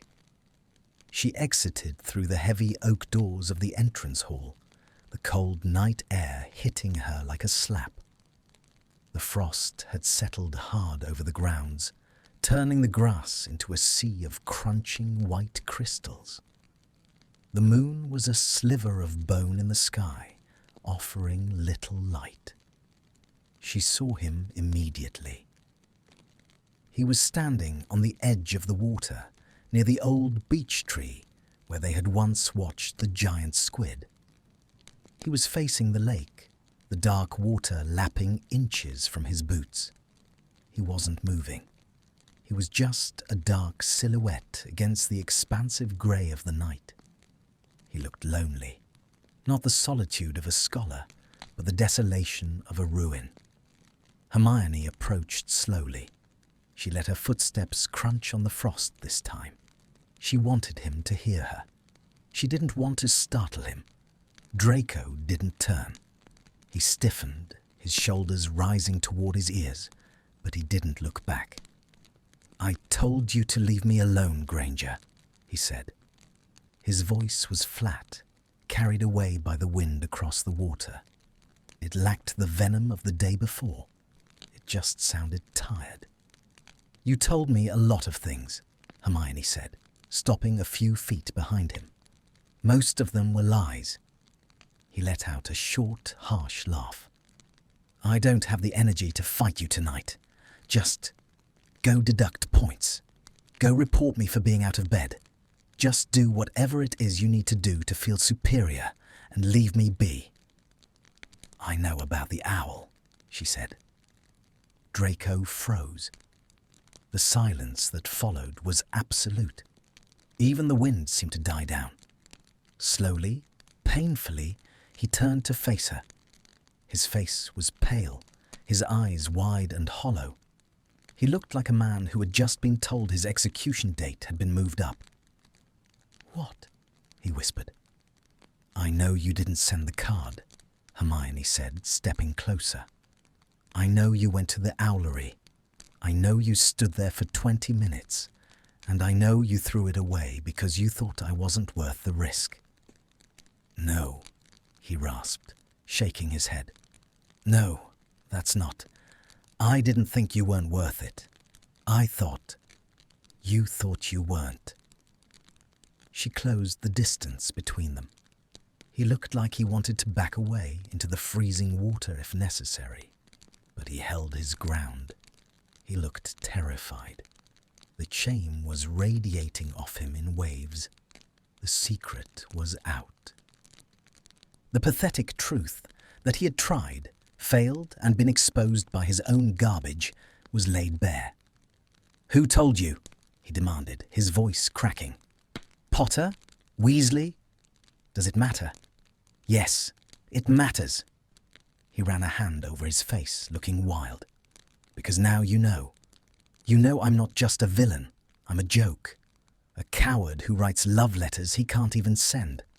God, you must have been laughing." "Laughing?" Hermione repeated, her voice rising. "You think I was laughing?" She reached into her pocket and pulled out the card. The edges were worn now from how many times she had held it. "Draco, look at me." He wouldn't.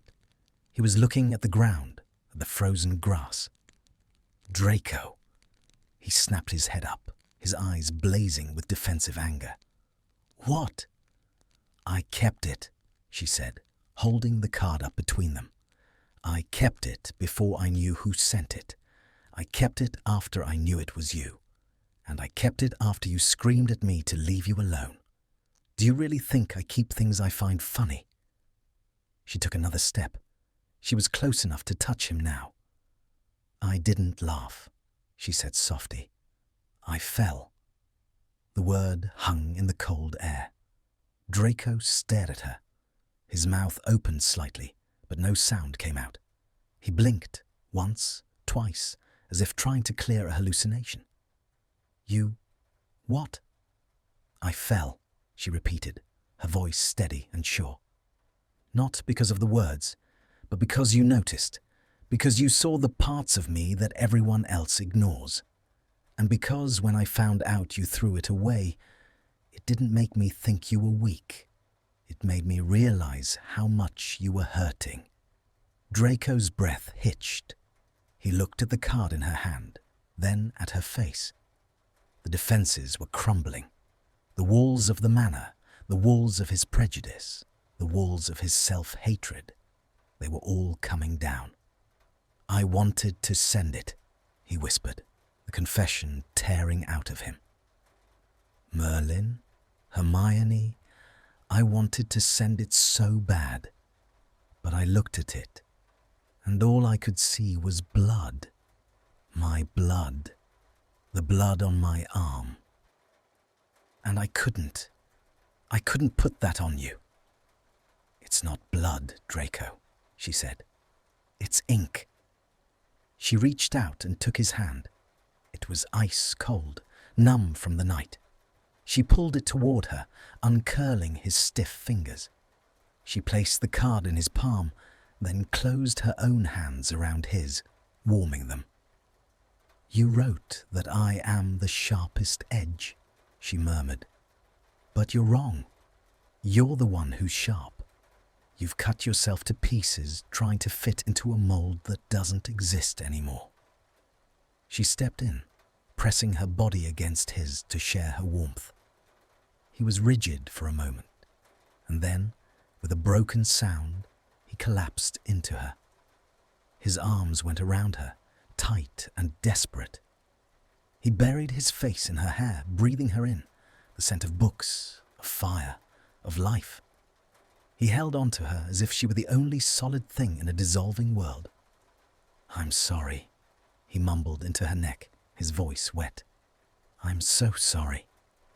"Stop apologizing," she whispered, running her hands up his back, feeling the tremors in his spine. "Just be here. Just be with me." "I can't be good," he choked out. "I don't know how. I don't need you to be good. I need you to be real." She pulled back slightly, just enough to look at him. His face was wet with tears he hadn't realized he was shedding. The moonlight reflected in his eyes, turning the grey to silver. He looked younger, softer. He looked like the boy he might have been if the world hadn't broken him. "You didn't send the letter," she said firmly. "But it found me anyway. Maybe that means something." "It means Weasley is a menace," he said, a weak, watery attempt at humour surfacing. Hermione laughed, a breathless sound that seemed to startle the darkness. "She is, but she was right." She reached up and brushed a strand of platinum hair away from his forehead. His skin was cool, but flushing under her touch. "The messenger doesn't matter, Draco. The message does. And the message was that you see me. And I'm telling you now." "I see you." Draco closed his eyes, leaning into her hand. He took a shuddering breath, the cold air filling his lungs. But this time, it didn't feel like drowning. It felt like waking up. "I don't know what to do," he admitted softly. "I don't know how to do this. Us. Me." "We'll figure it out," Hermione promised. "It's just variables. We'll solve them. Together. Together." He opened his eyes. There was fear there still, and guilt, and a lifetime of regret. But beneath it all, there was a spark. A tiny, fragile flame of hope that refused to go out. "Okay," he whispered. "Okay." He didn't let go of her. They stood on the edge of the Black Lake, wrapped in each other and the winter night. The conflict wasn't gone. The world would still be difficult, and their pasts were still heavy. But the secret was out. The prank was over. The lie was dead. And as Hermione rested her head against his chest, listening to the steady, frantic thrum of his heart, she knew that the thaw was finally complete. The ice had melted. Now they just had to learn how to swim. "Come on," she said softly, tugging on his hand. "Let's go inside. It's freezing." "Granger?" "Yes."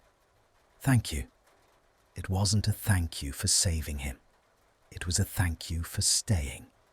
And that, Hermione realized, was the only Valentine she had ever really wanted.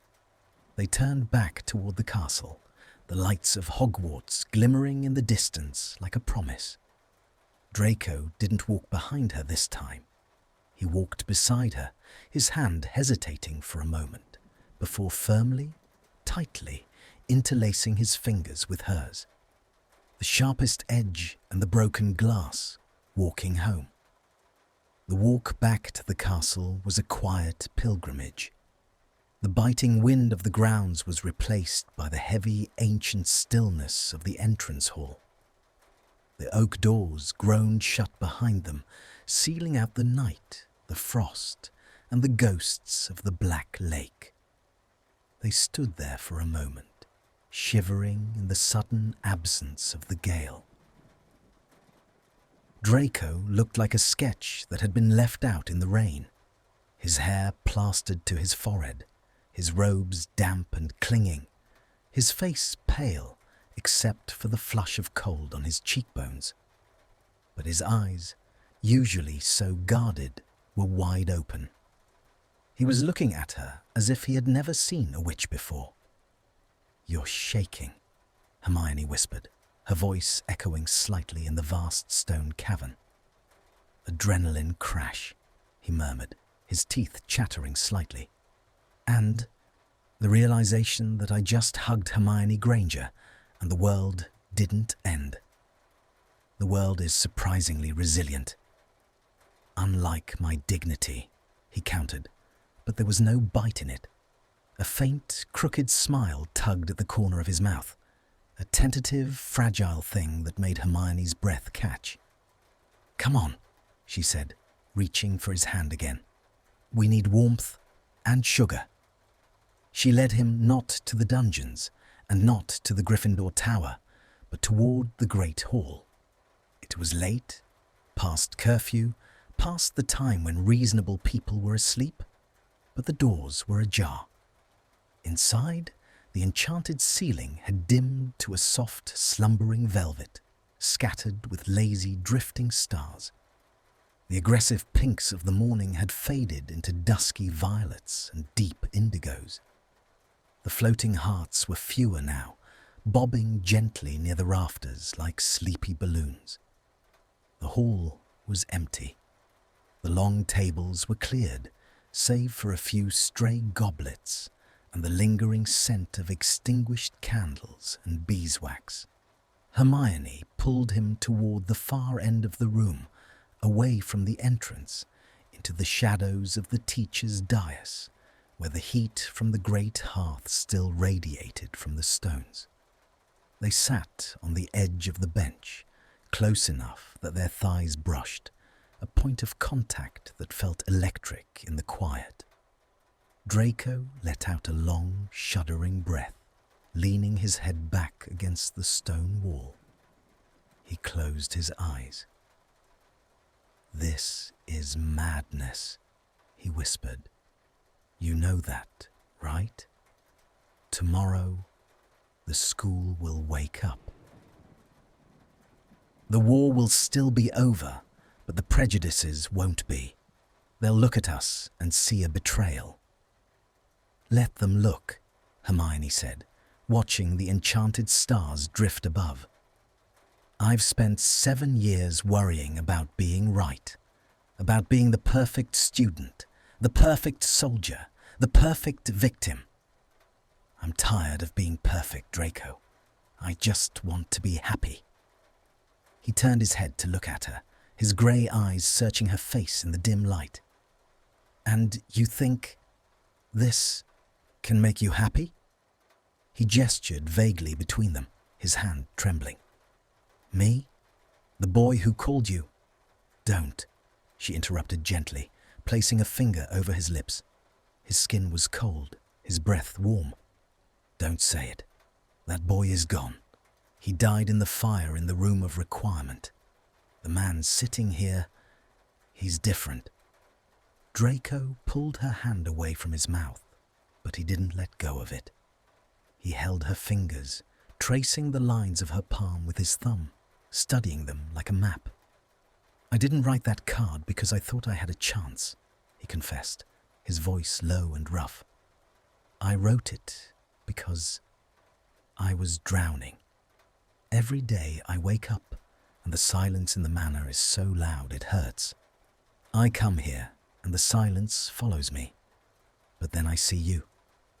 He looked up, meeting her gaze with a raw intensity that pinned her to the spot. "You're so alive, Granger. You attack your breakfast. You attack your books. You argue with teachers.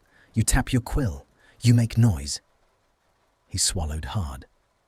"And when I watch you, the silence goes away. For a few minutes, I remember what it feels like to want things, to be human." Hermione felt tears prick her eyes again. It wasn't a grand declaration of undying love. It was something deeper. It was a confession of survival. "You are human, Draco," she whispered. "You're just hurt." "I wanted to be the quiet you sit in," he quoted from the draft she had read, a flush of embarrassment rising on his neck. "God, that sounds pathetic now that I say it out loud." "It sounds peaceful," she corrected. "And I need peace, too. My mind, it never stops. It's always calculating, always worrying. But when I'm with you, when we're arguing or just sitting in silence, the noise stops. It's just us." She reached into her robe pocket. The black quill was still there, but her fingers brushed against something else. A chocolate frog she had saved from dinner, intending to eat it while studying. She pulled it out, the blue and gold wrapper glinting in the firelight. "Here," she said, offering it to him. Draco looked at the frog, then at her, an eyebrow arching in pure confusion. "Chocolate?" "Remus Lupin always said it helps," she said with a small, sad smile. "For the cold, and for the Dementors. And since you've been battling your own personal Dementors all day, I think you need it." Draco stared at the package. A laugh bubbled up in his chest, a genuine, surprised sound that transformed his face. The tension around his eyes smoothed out. The weight on his shoulders seemed to lift just an inch. "You are ridiculous," he murmured, taking the frog. "Absolutely illogical." "Eat the frog, Malfoy." He unwrapped it with nimble fingers. The enchanted frog gave a weak croak and tried to hop away, but Draco caught it mid-air with a seeker's reflex, biting the head off before it could escape. "Savage," Hermione teased. "Efficient," he countered, chewing slowly. He broke off a piece of the chocolate leg and held it out to her. "Share." It was a small gesture, a peace offering, a communion. Hermione leaned forward and took the chocolate from his fingers with her lips, her eyes locked on his. The contact was brief, the brush of her mouth against his skin, but it sent a jolt through him that was visible. His pupils dilated, his breath hitched.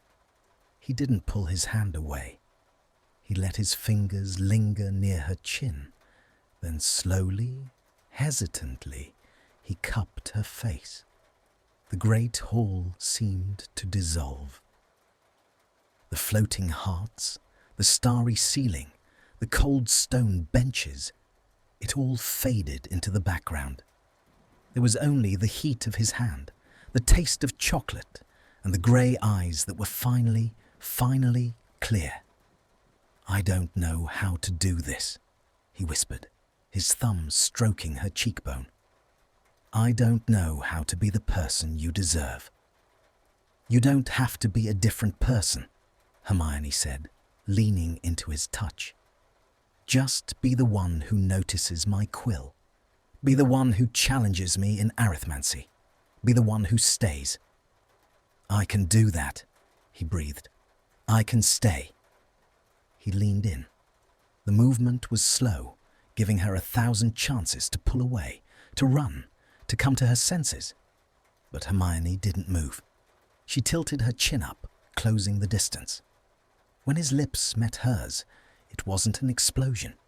It wasn't the fiery crash of enemies colliding. It was a sigh. It was the soft, inevitable settling of dust after a storm.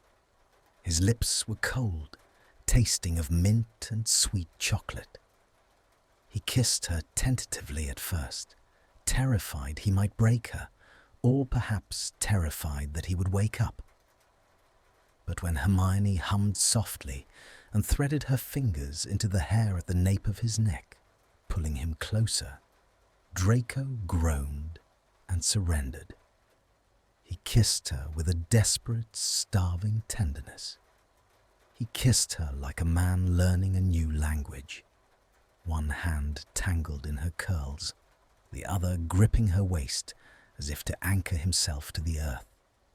The kiss deepened, shifting from hesitant to urgent. It was an pouring out of everything they had been holding back, the fear, the loneliness, the unspoken understanding. It was a promise made in the dark. "I have you. You have me. We are not alone." They broke apart slowly, breathless, foreheads resting against each other. Draco's eyes were closed, his lashes resting against his pale cheeks. He looked peaceful. For the first time in years, he looked young. "Happy Valentine's Day, Granger," he whispered, his voice raspy. "Happy Valentine's Day, Draco," she replied, the name feeling natural now, worn in and right. Above them, one of the enchanted paper hearts drifted down from the ceiling. It landed softly on Draco's shoulder, glowing with a faint, warm pink light. He opened one eye, looked at it, and grimaced. "If you tell anyone I was kissed under a pink confetti heart," he muttered, "I will deny everything. I have a reputation to maintain." "Your reputation is already ruined," Hermione laughed, brushing the heart away but leaving her hand on his shoulder. "You're consorting with Gryffindors. You're eating chocolate. You're feeling things." "Disgusting," he agreed, but he turned his head and pressed a kiss to the palm of her hand. "Absolutely revolting." He laced his fingers through hers, their hands resting on the stone bench between them. The contrast was stark. His pale skin against her warm tone, the long fingers of a pianist against the ink-stained fingers of a scholar. But they fit perfectly. "What happens tomorrow?" he asked quietly, the old fear creeping back into his tone, though less sharp this time. Hermione squeezed his hand. "Tomorrow we go to breakfast. You drink your black coffee, I read my book, and maybe you sit a little closer, and maybe I smile at you. And the rest of them. Let them talk," she said fiercely. "Let them wonder. We know the truth." Draco looked at her, and the look of awe returned. "You really are the sharpest edge," he murmured. "You cut right through the darkness." "And you," she whispered, leaning her head on his shoulder, "are the only one who knows how to handle the blade without getting hurt." They sat there for a long time as the castle slept around them. The fire in the hearth burned down to glowing embers, casting long, dancing shadows on the walls. Outside, The winter wind howled against the stone, but inside, in the quiet corner of the great hall, there was warmth. Draco Malfoy, the boy who had been broken by the war, closed his eyes and listened to the sound of Hermione Granger breathing. He felt the steady beat of her pulse against his hand. He tasted the sweetness of chocolate on his tongue. And for the first time in his life, he didn't feel like a ruin. He felt like a foundation. He tightened his grip on her hand, a silent vow. The architecture of their Thor was complete. Now it was time to build something that would last. Hermione. Pass me another frog. Hermione laughed, the sound bright and clear, rising up into the rafters to mingle with the enchanted stars. She handed him another chocolate, and as they sat there, sharing the simple sweetness in the dark, the grey light of dawn began to touch the high windows, promising a morning that was cold, bright, and entirely new. История 4 получается. Валентин. I hope you enjoyed this story. For me, this is not just a story about magic, it is about being seen. Draco thought he was broken, he thought he was alone, but Hermione looked at him and she did not run away. She stayed. We often think we need to be perfect to be loved, but that is not true. Real love is when someone knows your fears, sees your mistake, and still holds your hand. It is quiet, it is safe, and it is the most powerful magic in the world. So I wish you this kind of love. Not just flower or chocolate, but a person who really sees you. Happy Valentine's Day, everyone. Believe in your own magic. I suggest we don't say goodbye just yet, but listen to one more story on my channel.